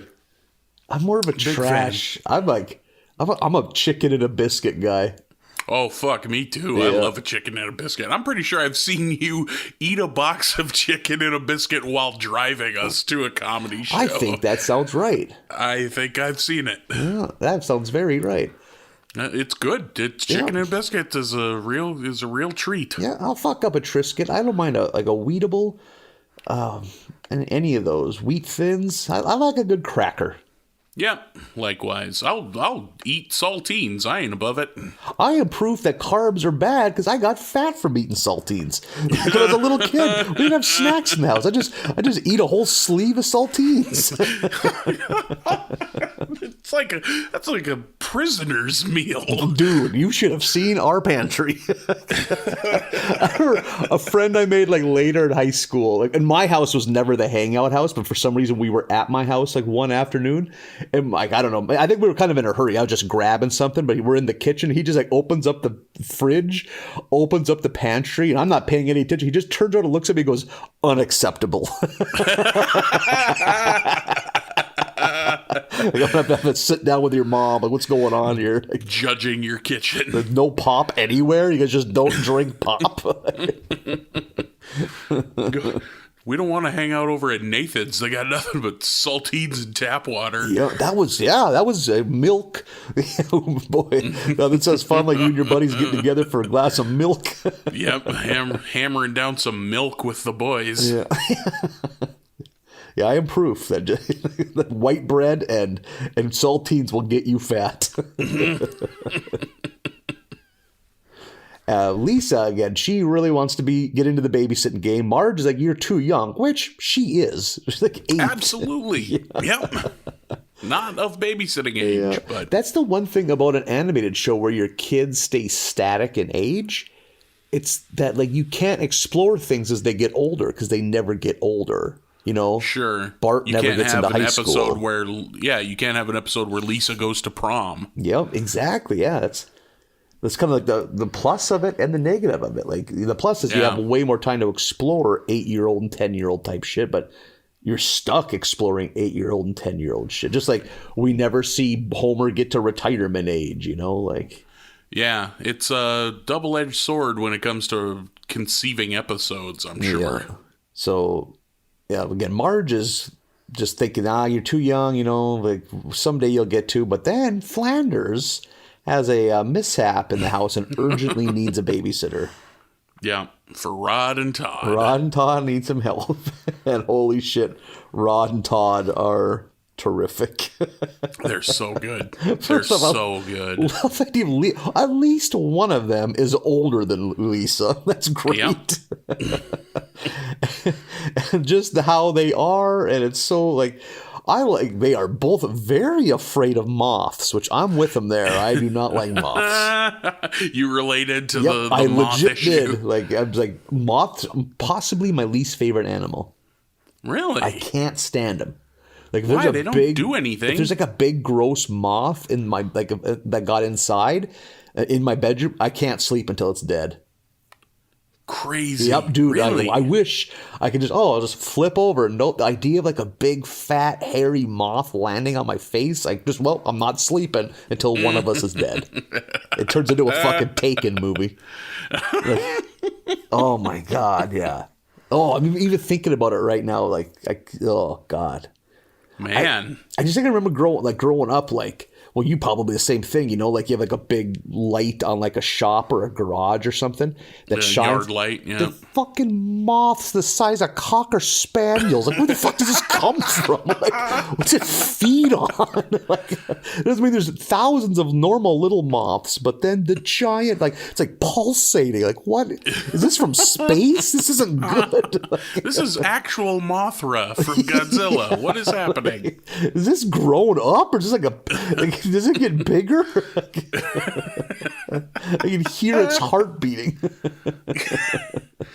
Oh God, yeah, just thinking of that. Like, or when I was home this summer during quarantine, like looking at my parents' house at night is just riddled in moths. Like, so then to get in, it's like a run through the moth fucking maze, and about 10 grand of them come in with you. Oh, terrific! Now we live in a fucking moth sanctuary. Perfect. We did it. Oh, yeah. I love the idea of you sprinting through the door like the fucking American Gladiators gauntlet. Yeah. And never getting the screen door open, so I'm like knocking it off the hinges, like just Frankensteining through that screen door. Was there a wolf out there? No, there's a bunch of dusty moths. Yeah. Oh, fuck yeah. Yeah, the dusty shit. What's wrong with moths? I've legit had the thing that you're so terrified of, like waking up to a moth on your face. Like that's happened to me. Oh. And it's survivable, Nathan. You can get through it. I had a huntsman spider, I think that's what they're called, fall into my fucking mouth. And that was look at a huntsman spider sometime. Google that shit. Treat yourself to it right now. I had one of those things fall in my fucking mouth. And that was less terrifying than the idea of a giant moth falling on my fucking face. I don't know what it is, man. Yeah, I'm looking at a huntsman spider right now, and I would way rather have a moth. Yep. Jesus it didn't Christ. go in my mouth. Like, it fell on my lips. And I leaned back. I don't remember where I was. It was out on a patio or something like that. And something hit my face. And I just spit. And this fucking fist-sized spider is laying like, fuck me. Is that the thing from Alien? It's a face hugger. Oh, yeah. Now that I think about that was kind of traumatic. I think my brain had kind of pushed that back. Yeah, your brain locked that one up in the attic. Keep it away from you. Oh. Yeah, not a fan. Not a fan of spiders. No. Not a fan of bugs. Yep, not a bug guy. That's one of the beauties of North Dakota. Get rid of the frigid 6 months of sub-zero hell. Take care of a lot of the bugs. Yeah, not a lot of bugs in the winter. Not a lot of weird reptiles. You got smaller, hardy reptiles are about all that make it. So Lisa does a pretty good job with Rod and Todd. Keeps an eye on them, and does what a babysitter does. Make sure they don't fucking, I don't know, one puts the other in a microwave or something like that. And when she's like telling them that story about the two robots named Rod and Todd, and the one gets scared, fucking great. Those kids are so ridiculous. I can't see either of them now or hear either of them speak without thinking of that hurricane episode where the one was driven through the trunk of that tree. Fuck. That image will stick with me forever. I just got thinking, did you ever do any babysitting? Ever do any babysitting in your adolescence or teen years? No, never did. I never, all of my cousins were about my same age, so there was none of that. When I was the age for it, there wasn't really anyone to babysit. So I think I must have been like in junior high. My mom's coworker was like in need of a babysitter, so I babysat their kids for a couple of days. I remember just being in hog heaven because they had cable. It's like, holy fuck, I'm getting paid to watch cable TV. And the kids were old enough; they just kind of, just ran around the yard like animals. It's like, they're fucking nothing sharp out there. That'll be okay. And I remember clearly the money I got. I mean, if this was all the money, doing this math, I didn't get paid worth a shit. But I remember buying the cassette single for Better Than Ezra's Good. That sticks in my head. That's a fucking good-ass song. Yeah. Ain't no way around it. That's a hot one. Yeah, buying the single for that sticks out in my head. Worth it. Worth Better whatever Than you Ezra, had to underrated do. band. They had some other good songs, too. Yeah, there's a handful. That album that Good is on is pretty good all around. And even the next one has a couple good singles on it, too. So, hey, here's a recommendation. Once you get done watching Safe Men, sit down and spin some Better Than Ezra on your record player. It always cracks me up. You always know one more album than anyone else knows. I have said bands of that era. I could write some kind of graduate level dissertation on the next album of 90s bands. For some reason that shit fascinates me because there's so many random good singles that went nowhere. The band that wrote who sang Freshman, the real Verve Pipe. Verve Pipe's next fucking album had a single called Hero that's catchy as shit. Who sang Flagpole Sitta? Harvey Danger? Harvey Danger. Harvey Danger's next album had Sad Sweetheart of the Rodeo. Very catchy song. Went fucking nowhere because by then we were doing it all for the nookie by that point. We did. Yeah, we had moved on to our rap rock, new metal. They were wearing far too tight-fitting of denim to be popular. Not a single red backwards hat amongst them. They wore their hats forward like idiots, like assholes. None of them were doing it for the nookie. Yes. Disgraceful is the word I like to think of. They didn't have a DJ in the band? Come on. What are we doing Bring back here? new metal. I miss the new metal days. Oh, man, you were the right age. I mean, I got in on it, but I was also kind of like, boy, this is silly. But if that shit hit you when you were 12 or 13, I bet it really, yeah. Because he had all that weird teen rage you needed to get out. I could throw on. Let me near the couch. Mom's putting plastic on everything. Not allowed to have Triscuits in the house anymore. Fuck a toaster cozy one time, you're like a criminal in this house.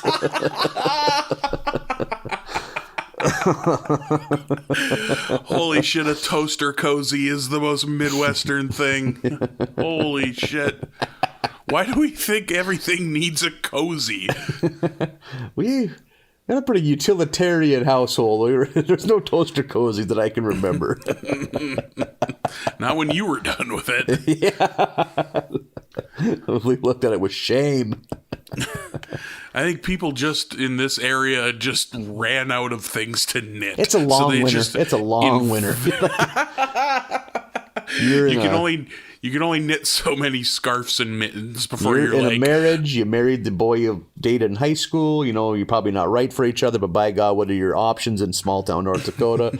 It's December and it's looking like a long winter. What do? You just walk out into the cold, or do you make a fucking toaster cozy?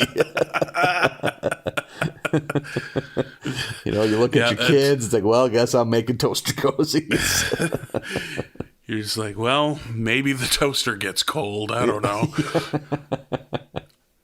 I'm trying. Yeah, man. Now that I think about it, some people's house was full of shit like that. Like everything was ornamental. Fancy little napkin holders and shit like that. Whereas now I'm a grown adult and can easily have any of that stuff, and I have used the paper towel roll as napkins for my entire life now. Yep. Yeah. My whole adult life, I don't know that I've bought a napkin. Very good point. Go to my parents' house right now. You know what you see? A big thing of napkins. Same when I go home and see my mom. Yeah. I'll be damned. Napkins. You still buy them, yeah. Not just at gas stations. They don't just come in the McDonald's bag. Yeah. You can buy them. But that's a sign we need to get married. Just living like barbarians. Just in that shopping row at the grocery store, like, why the fuck am I buying toilet paper? Just paper towels for everything. Why am I washing all these towels? I got all these paper towels. Holy shit. It took a second to get your meaning because at first I thought you meant to each other. Like, we just pool these paper towel resources. No, that would exacerbate the problem. Yeah, it would be awful. We'd be eating off paper towels.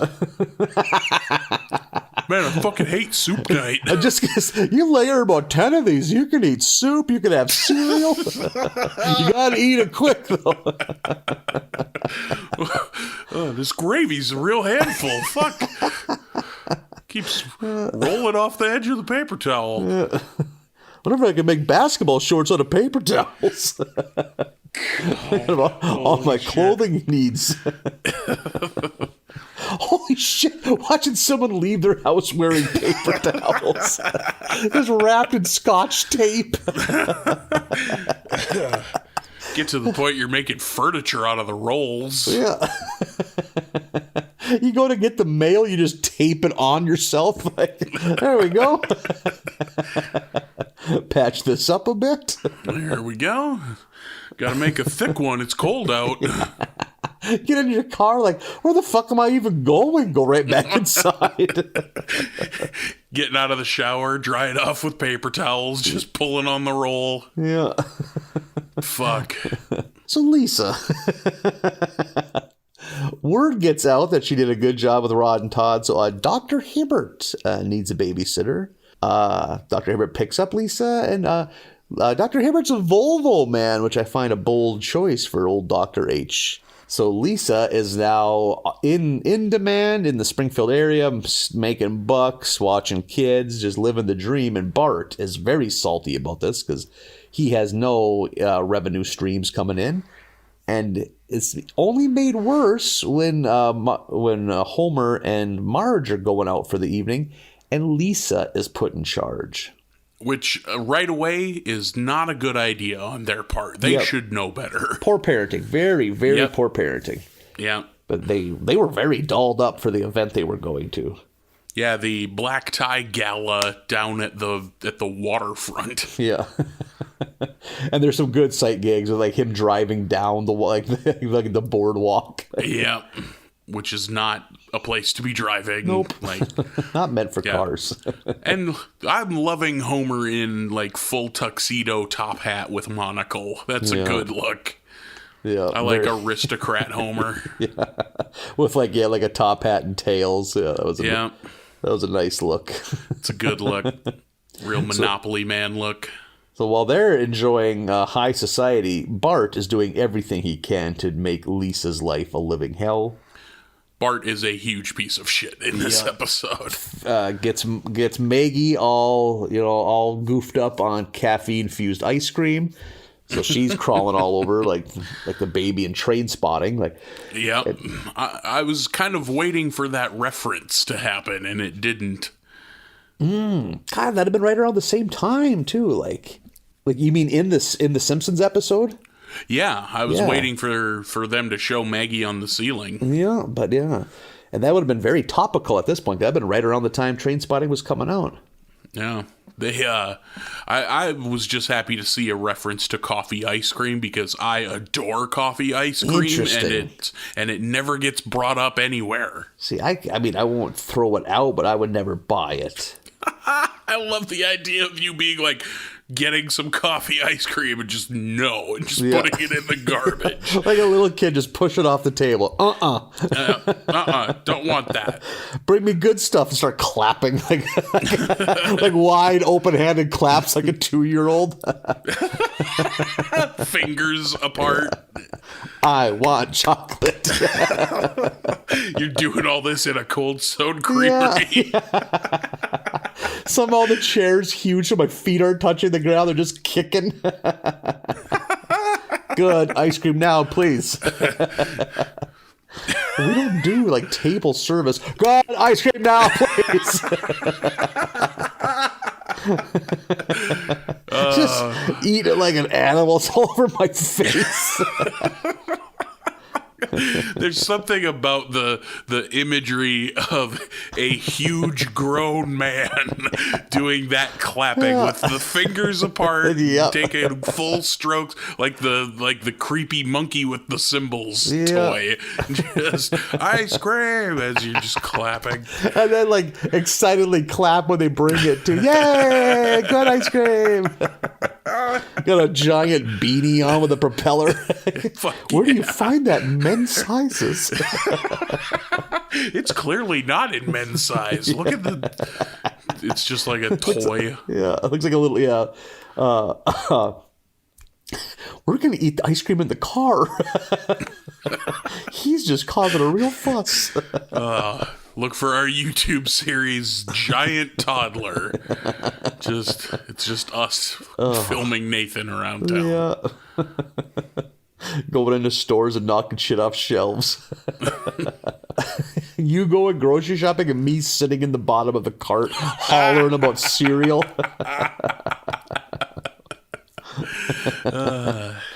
Oh, man. Oh, I remember being a kid going down the cereal aisle like, oh, boy, this is it. Here's where the good shit is. Yes. Look at all these choices. I'm 35 years old, and it is still the best aisle in the grocery store. A, right, yeah. I don't miss, like, decadent food when I'm doing no-carb shit, but, man, I miss cereal. God, cereal's good. I mean, we've done enough cereal deep dives on this podcast, but for sure. Want to waste 45 minutes? Let's get talking about cereal. We've done exactly that on an episode of this show. So, whatever happened to Kaboom? Why can't I get a good box of Quisp anywhere? If I went into someone's house and they had Kaboom, I'm like, oh, fuck, we're in for a party. This guy's mom doesn't give a shit. This kid's teeth are falling out. This is awesome. I bet they got a dirt bike.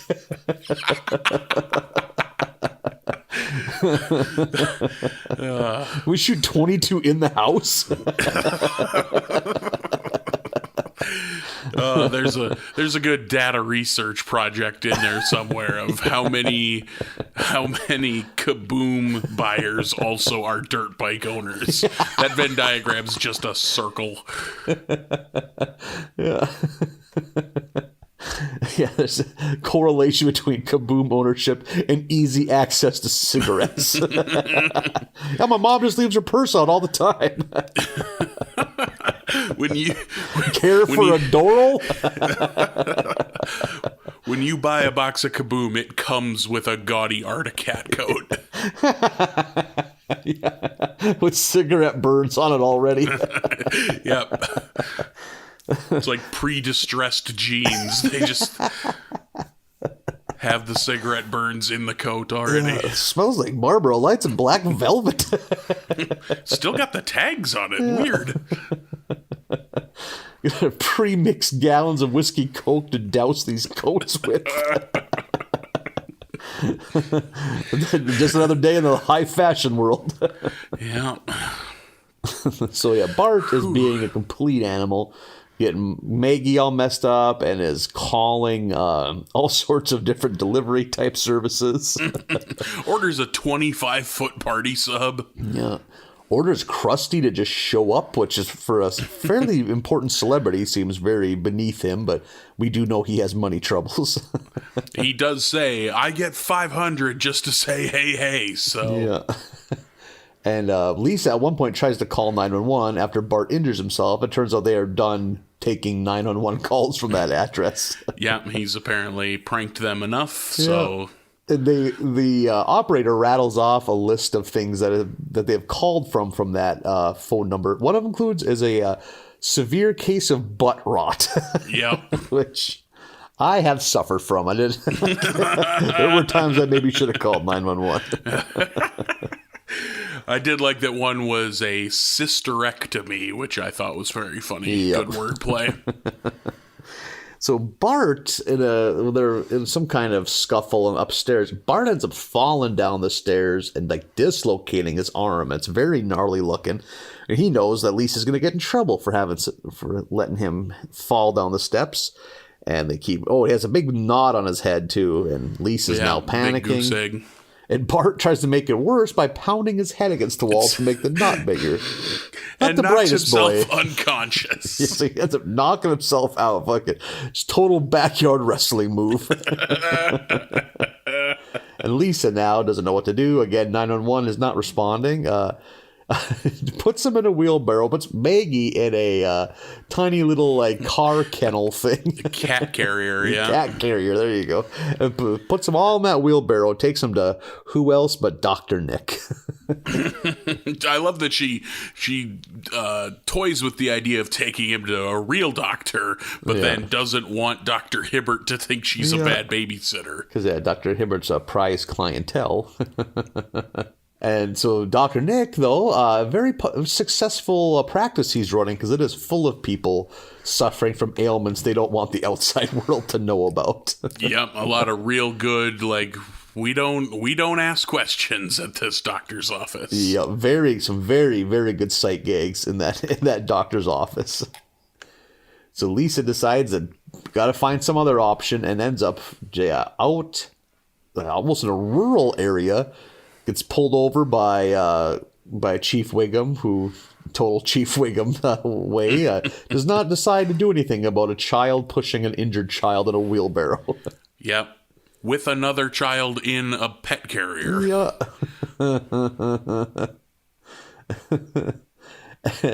And the wheelbarrow ends up tipping over, and Bart rolls down into a ravine. So it just gets from bad to worse. And Lisa's down in the muck. This is a hell of a night of babysitting. Yep, she is frazzled. Yeah, to put it mildly. So during this whole big gala, that someone notices down in the muck, down by the pier, Lisa is attempting to apparently murder her brother. And the whole city sees, and everyone's shocked. They don't know what to say about all of this. But it ends up it doesn't matter because the next day, Lisa's still getting phone calls about babysitting because you know what? Sometimes you just need to get out of the goddamn house. Sometimes you just need to go be around adults for an evening. Like barbers and undertakers, there'll always be jobs for babysitters. Yeah. I love earlier in this episode when they're in church, Reverend Lovejoy mentions that Testament will be playing the church basement on Friday night. And boy, did I laugh at that. The idea of Testament in a church basement. Yeah, and Testament is like, I mean, only they're like a shock rock band, but they're fairly heavy metal, right? Yeah, they're extremely metal for a church basement. Yeah. But I definitely enjoyed that episode. I love a good Lisa-centric episode. Same here. I like a Lisa episode. I really loved how coming apart at the seams she is during a lot of this episode, like when she's trying to wrangle caffeinated Maggie and she's just like her hair's all disheveled and it's like an eye twitching, just like come on Maggie. She ain't doing so hot. Nope, having a go of it. Yeah. But yeah, Bart this whole time, I was just like, man, fuck this kid. It's holy like shit. Homer handed off the shithead baton from last episode to Bart for this episode. Yeah. The like my note when he falls down the stairs is Bart falls down the stairs. Good. Yeah. Oh, I mean, I hope it hurt. I don't think I've ever fallen down some stairs now that I think about it. God damn, have I've witnessed some hellacious falls down the stairs. I lived my first house out of high school. They were like painted stairs. So if they were wet, fucking A, man. They were so slick. And I watched a buddy of mine. We were downstairs drinking, playing poker. And he lost it on his heel slipped, just cartoon style. Heel slipped on the first step. But he perfectly bounced on his ass down every step. Like, almost like a little kid, how they go down the steps because they're not coordinated enough to walk them. And he just got up like, hey, guys. Poker, huh? Like he planned to do it. That's just his entrance. Yeah. In that same basement, me and my buddy that I lived there with, we got so tore up on some shit whiskey. I remember we I don't know, we were down there for like 6 hours just watching TV and big old tube TV, just bullshitting and drinking whiskey. Next thing you know, it's like both of us were like, I don't think we're getting out of this basement. So it was like we had just discovered stairs for the first time. So it's like, okay, I put a hand here. It was like watching someone play Twister for the first time. Okay, so do I put my feet ahead of my hands? Nope, I'll fall backwards then. Should I go backwards up the stairs? It was, I know it took us 10 minutes to climb one flight of stairs. I think one of us finally discovered if we stuck our arms out, we could brace ourselves between the stairwell walls. Boy, that's a hell of a night. Oof. We had a lot of them that year. A lot of oofs. That'd have been the first year out of high school. Boy, that was a rough time. Rough time. Really exploring life. And by exploring, I mean drinking your body weight in rot gut whiskey several times a week. And then wondering later in life why your body temple is crumbling. Yeah, exactly. Like, actually, I can see my liver through my skin. That's not good, right? Is that what that is? Should it be pulsating like that? I can feel it. It's just throbbing. It's like whimpering. Ooh. Ooh. Like droopy dog. Ooh. I just wish you'd drink some water. Ooh. Whimpering liver sounds like a sad open mic poem. Yeah. Some sad girl wrote about her dad. Man. How rare a glass of water touched my lips in my teens and 20s. Looking back. I have always been so befuddled at people who don't drink enough water, and how drink enough water is like a cultural thing that people have to remind themselves of, because Jesus Christ, do I drink water. Yeah. I'm great about it now. The idea of someone needing to be reminded to drink water is baffling to me. When I worked road construction, I drank a ton of water, just because you're sweating your ass up. But I think it was just when I was like a teenager, so that dipshit being a kid, hey, I got money, I can afford pop.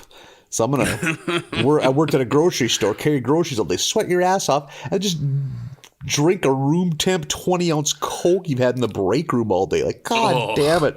That sounds so gross now. It's I remember my piss looked like iced tea from age 15 to 30.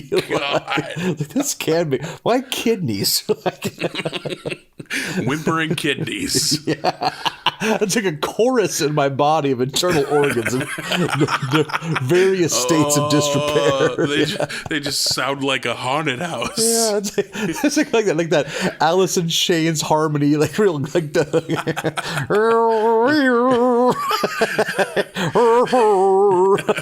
It sounds like the parts that aren't words in Man in a Box. Yeah. Just quiet, you guys! I'm trying to not sleep.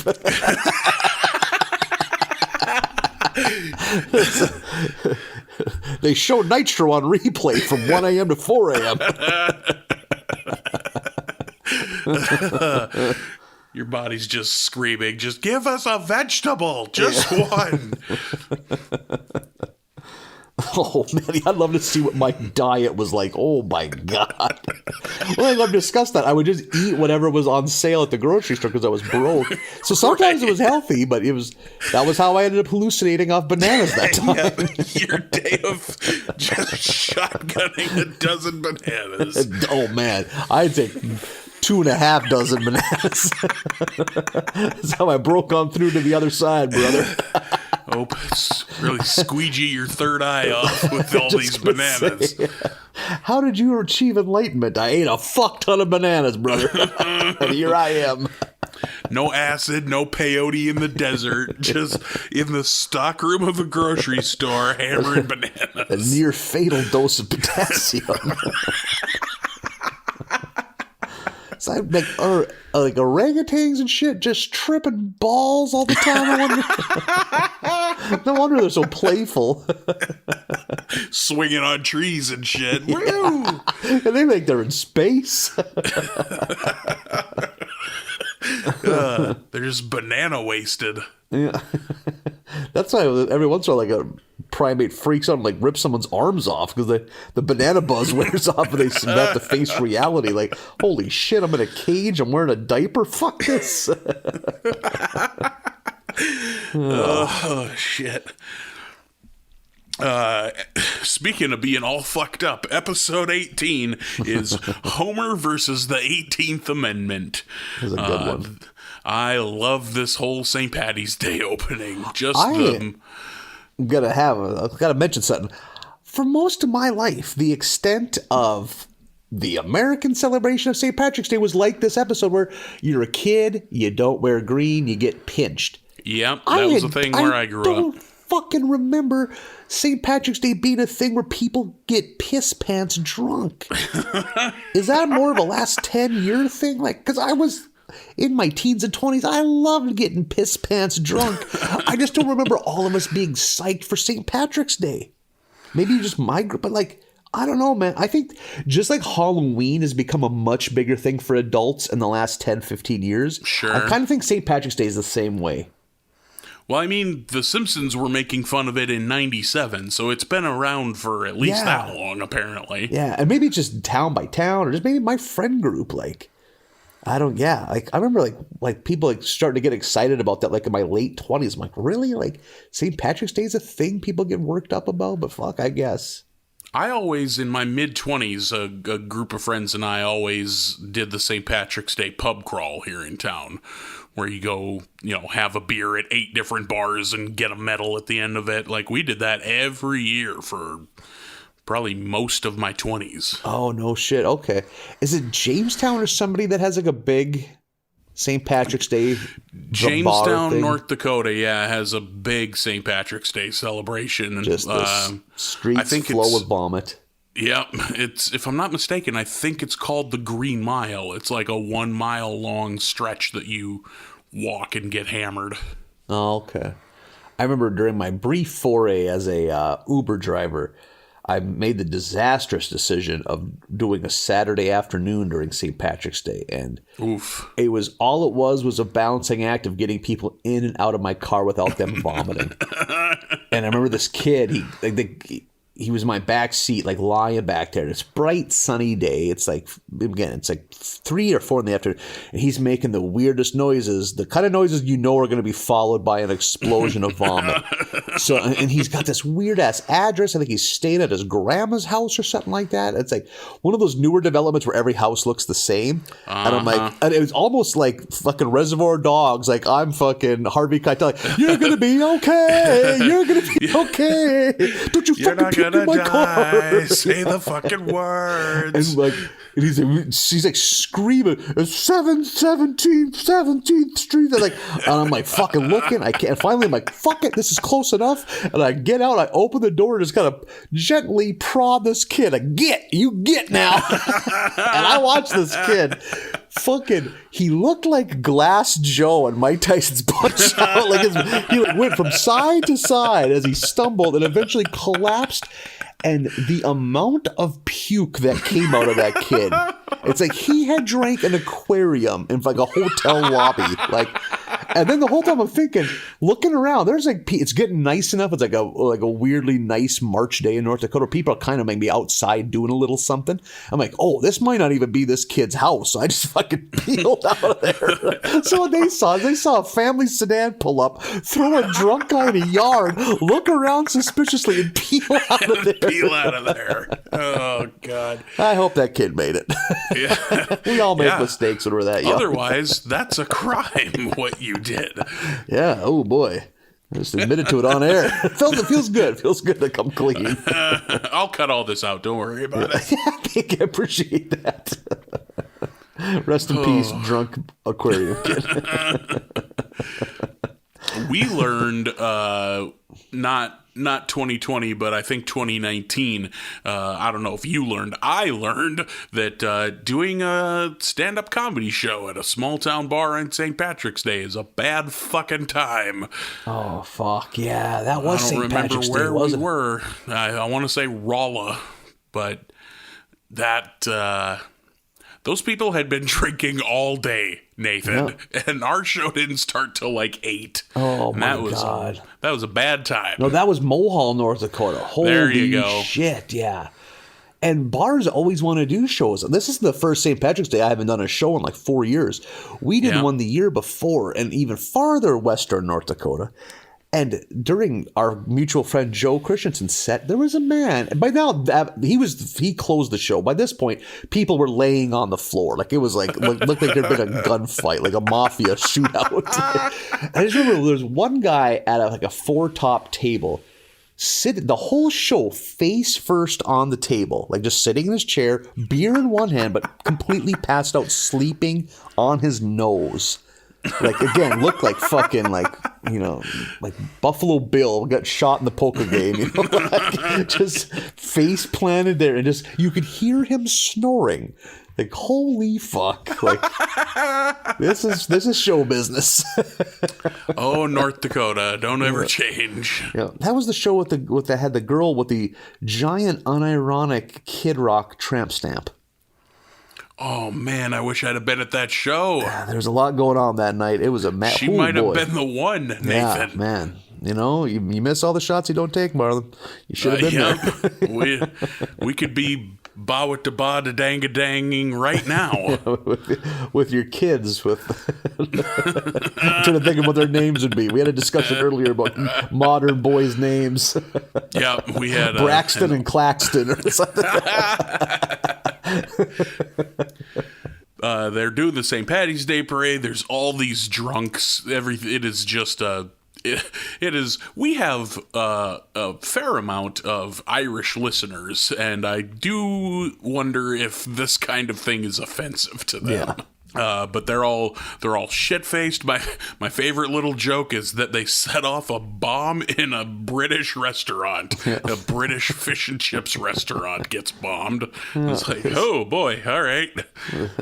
Hitting a little close to home here. A little too on the nose, news-wise. That was a real spicy joke. Yeah.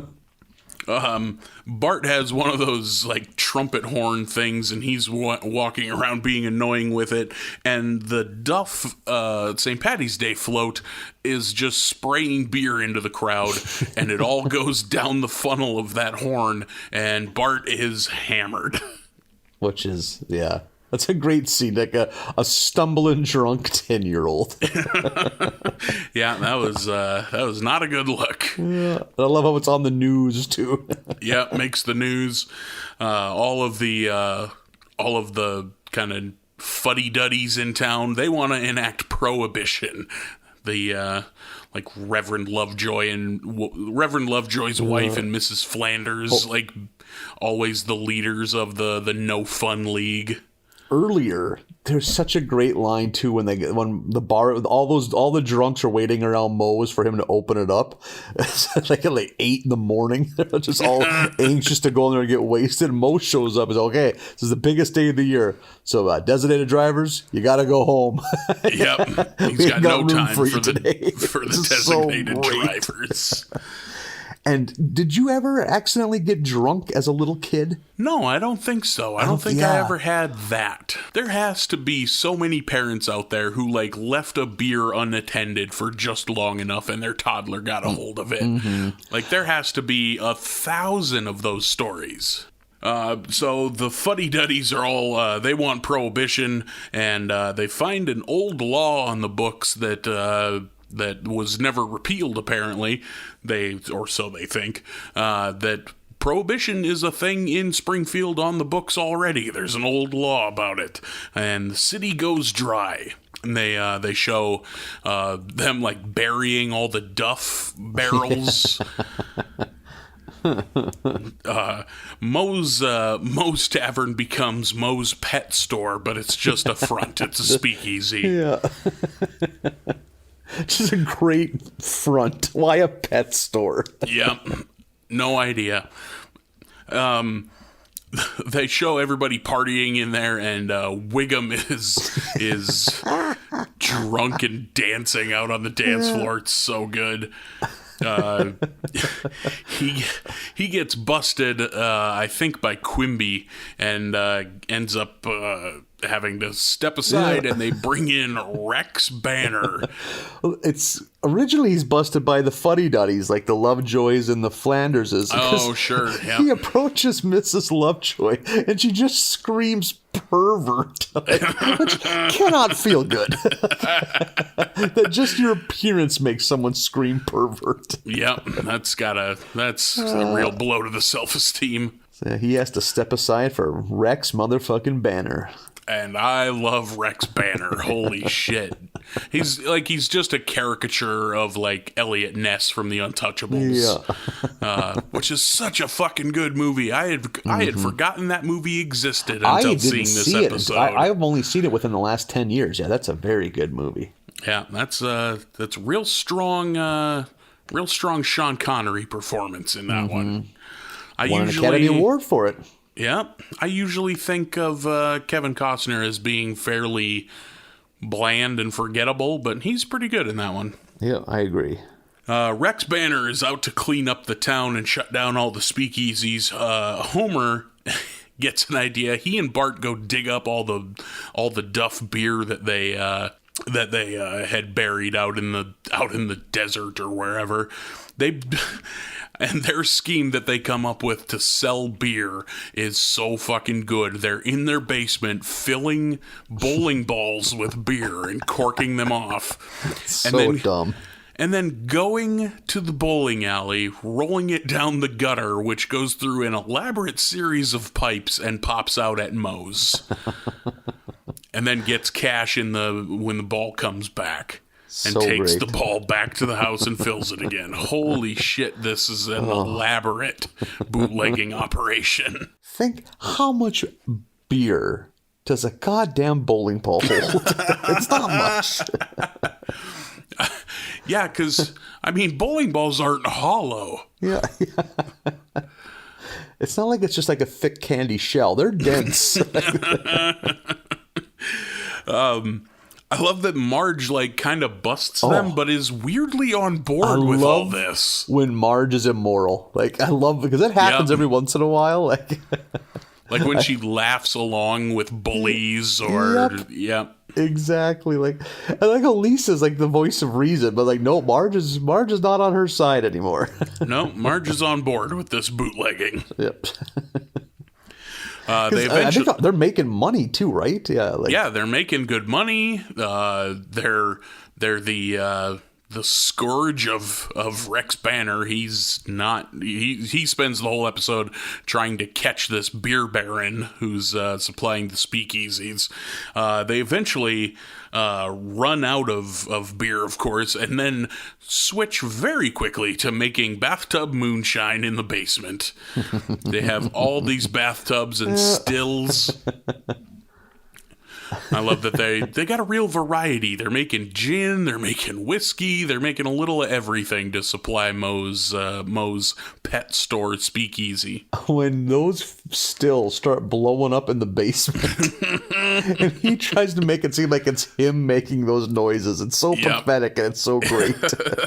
Because he's always a half beat after it, It's like trying to take a photo of lightning. Once you see it, it's already happened. Yeah. You missed it. So great. Yeah. Do stills explode? Is that a thing? I could see it happening, I guess, just because it's kind of a, I don't know what the word for it is. I could see the liquor making being an explosive process. Sure. There's alcohol's flammable and there's fire involved. So I guess I just never they're not meth labs. Yeah. That's a whole other episode of The Simpsons. I wonder if we'll see that coming. Holy shit. Oh, yes. The meth episode of The Simpsons. Homer gets laid off. They start a mobile meth lab. You know what? I wouldn't be shocked, given the popularity of Breaking Bad, if there is some manner of, like, meth reference on a way later episode of the show. You could get lunch lady Doris involved. She can be the cook.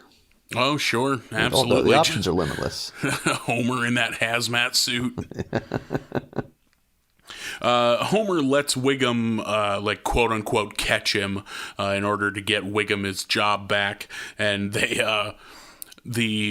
because they're like, oh, how bad could the punishment be for bootlegging? So they go back to the old laws, and it turns out that catapulting is the punishment for breaking their prohibition laws. They test the catapult by catapulting a cat. Yeah. I don't think that's necessary. I don't know. No, you could have put a rock in there. I don't think... I think anything would do, really. Yeah. It doesn't have to be anything living. Put a bag of flour in there. But Pumpkin. no, they send that cat to the stratosphere. Just fling that fucking cat. And so they're getting ready to do all this, and then they read in the old law that, apparently it was repealed when they enacted prohibition in Springfield however many years ago. And it was like, yeah, it was enacted this year and repealed the following year. So even back then they were like, no, prohibition's a bad idea. They catapult Rex Banner out of Springfield, and everything is back to normal. Yeah, I enjoy the old guy that pushes or that reads the scrolls. I enjoy. Yeah, there's a lot of things I enjoy. I like when the goodies get together and cause a stink in town, because we've seen that theme a few times in this episode, and fairly recently even, because we saw like. The same group of fuddy-duddies trying to shut down that burlesque house a few weeks ago. Oh, yeah. We get some good scenes at Moe's. I love a good look inside of Moe's. So yeah, this episode touches on a lot of things I enjoy about The Simpsons. Yeah, we get Fat Tony. Oh yeah, Fat Tony's smuggling too. Yeah, we get Fat Tony in there. We get. I was glad that we got a scene of inside Moe's when he flips the switch and it turns into a pet store. I was happy to see that scene. Like the aquariums come out of the wall and shit. And Barney gets like trapped in the inner workings of the machine, so when it flips back to being a bar, he's still on his bar stool, but now covered in scratches and oil, and goes, those gears hurt. But he's an optimist. He's still having a good time. Yeah, Barney's a real good time guy. I don't think much gets Barney down. I was trying to think. I bet I was single digits in age the last time I was in a real deal pet store. Yeah, you never like... You don't swing by a pet store and look at the puppies or anything? No, I never have. Thinking back to like the pet store that I went into was in a shopping mall in Minot, North Dakota. What kind of life are those animals living? Where do they come from? I mean, that's where the pet store in Fargo is in the mall. Is it really? Oh no, shit. I thought there was a bigger one on like a PetSmart type store too. Those are more pet supply stores. That's where you go for. That's where you go for food and. So you don't go buy like a hamster at PetSmart. I don't think so. I think they sell some animals there, like maybe like those types, like rodents or birds. Okay. But I think a pet store and a pet supply store are typically two different places. Yeah. I think we've had this talk before, but like my hometown used to have a Ben Franklin in it. Like, hell yeah. Our Ben Franklin, to those that aren't aware, it was like a little tiny, almost like a general store. It's kind of a mix of everything. Like kind of a Walmart precursor for a smaller town. If you put everything inside a Walmart in a building literally 1/16 the size. Mm-hmm. So you're really cutting down. Like, just random clothes. And then, like... I don't know if there's much for kitchen stuff. There's a toy section, and then there's like, but they had a little pet section. It's like, who the fuck is taking care of these birds? There's one employee in this whole store. There'd be a couple hamsters, a couple birds, and a bunch of random ass fish swimming around. Like, what a life those animals are living. It's like, how many fucking birds are getting sold in rural North Dakota to make this a feasible use of your store's fucking square footage? No kidding. I'm not a bird person. I'm a pretty basic bitch when it comes to pets. Like, give me a cat or a dog, preferably a cat. I don't mind cats. I just want them in someone else's house. You want to visit a cat every so often. Yeah, exactly. Just the same thing with babies. I love a good baby, but I don't know if I just want a baby in my house hollering all day. I love a good baby. Like, God, babies, you get them at the right age and they're big enough and they're sturdy enough that, like, if you sneeze, their heads won't fall off. You know, like they're like getting that offensive line build, where they're just like big fat arms and shit. I love a baby at that age. Not me, man. I want to be as far away from every baby at all times. Oh my God! Babies like me, because I'm kind of built like one. So there's like a kinship there. Oh man, yeah. Like I give off a creepy, sad, lonely vibe sometimes, but you give me on a baby, hey, I'm fucking good time Charlie. Babies are just a sticky bag full of germs and turds. Oh man, I don't want anything to do you with hand them. me a baby, I will take that baby happily. Sometimes that baby don't want to get held, but I think a lot of that is I had a ton of little cousins, so I was around babies a lot growing up. Oh, okay, and I never was like none of my friends at school had like baby siblings, and none of my cousins were of baby age. Like, I was never around them and continue to not be around them every chance I get. We got to get you broken in on babies. No, I'm good. I don't need any baby breaking. Okay, listeners, message me for Marlin's home address. You're going to drop off your babies. You're like 9 babies. It's like an 80s sitcom. Just 9 babies. You do what you want. I will leave that baby in the hallway. I'm not. Nope. Open the door, look left, right, look down at that baby. Ooh. Shut the door. Oh, good time. Man, now I miss babies. Man, yeah. This is reaching troubling levels of anti-babydom. Tune in next week where we have a baby psychologist. Get to the bottom of Marlin's baby hatred. But you show me a photo of a cat, and I will swoon the rest of the afternoon. Oh, see, man, yeah, I'm wired differently that way. Yeah. Just like a cat. I mean, I don't dislike cats. I'm like, that's a cat, all right. Sure is a cat. Yep. If you were paralyzed for 6 hours, it'd start eating you. You could be blinking away, obviously not dead. It would just start eating you. A baby will just grow up to resent you. Rarely will they resort to cannibalism. Cannibal Babies has to be a band name. Yeah. Swedish death metal band. Yeah, they're all bald. They wear bonnets. Oh, yes, a gimmick band. Yeah, I hadn't even thought of that. Well, that wraps up another batch of Simpsons episodes. Much better this time around. Boy, the more I kind of just stewed in it all week, the more I really hated that Mary Poppins episode we did last week. It's not good. It wasn't good. I just stewed in that all fucking week, but this was a good batch. Yeah, this was a fun bunch. We'll do 5 more next week, episodes 19 through 23 of season 8 of The Simpsons. Yeah, we're creeping up on the end of The Simpsons. The end of season 8. Far from the end of The Simpsons. We're creeping up on the end of season 8, yes. This was episode 34. That was the jersey number of Paul Pierce. I've kind of been neglecting. We're going through a lot of Celtics greats here. 32 was Kevin McHale. 33 was Larry Bird. 34 was Paul Pierce. 35 was Reggie Lewis, one of my first favorite Celtics, who passed away tragically young. We should maybe we should switch to a different episode naming convention where we name the episodes after Celtics players. There we go. Yeah, the Reggie Lewis edition, the Dennis Johnson edition.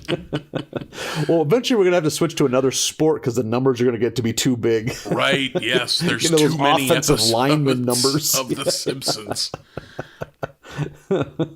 God, whose number is 77? How are your beloved Celtics holding up these days? Not so hot. Oh yeah, Not so hot. I have real mediocre. Finally getting they had a run in with the Corona, so they had a lot of guys missing for a while. So just there was a junior varsity squad out there for for a week or so. Sent in the backups. What it did mean that insane 7'7" kid got to play, which I always enjoy seeing. That's too tall. You're not He's allowed. uncomfortably tall. But I love him. He handles it all with a good attitude because he knows that it's like, hey, I'm 7'7", so when I go out in the court, people cheer and laugh and have a good time. It's like I'm sure he'd rather just be 7 foot and just be a normal big guy. But hey, yeah. he's drawn an NBA paycheck, so God bless him for that. Yep. It's the sport where it counts most, so good for him. And it's hilarious because it's just like when like an older brother's playing with a younger brother, like because he's not the most coordinated because he's 8 feet tall, and he'll catch the basketball and like kind of stumble a little bit, and then to gather himself. But the whole time he's doing this, the ball is so far above everyone else's heads that they can't do anything about it, and they jump and they swat at it, but he's just too tall and he just dunks it on everybody. Just a comedy of errors happening. Yeah. Fucking Mr. Magoo shit. I was just going to ask, do you think you still have what it takes? You're a young man. You think you can still make the pros? Yeah, I mean, I went undrafted yet again this year. But, God, I keep hoping. I know you're putting those videos out, just showing what you've been working on in the off season. I'm working on my footwork. Yeah, in the post. Yeah, you can run an offense from the top of a key. I don't want to pigeonhole you as a big man. I keep sending my tapes into And One, but I think they've been out of business for a while now. I'm wearing 2 headbands, hoping that'll be my thing. Just get a mohawk and a bunch of neck tattoos like Birdman. Got to stick out somehow. Oh, man.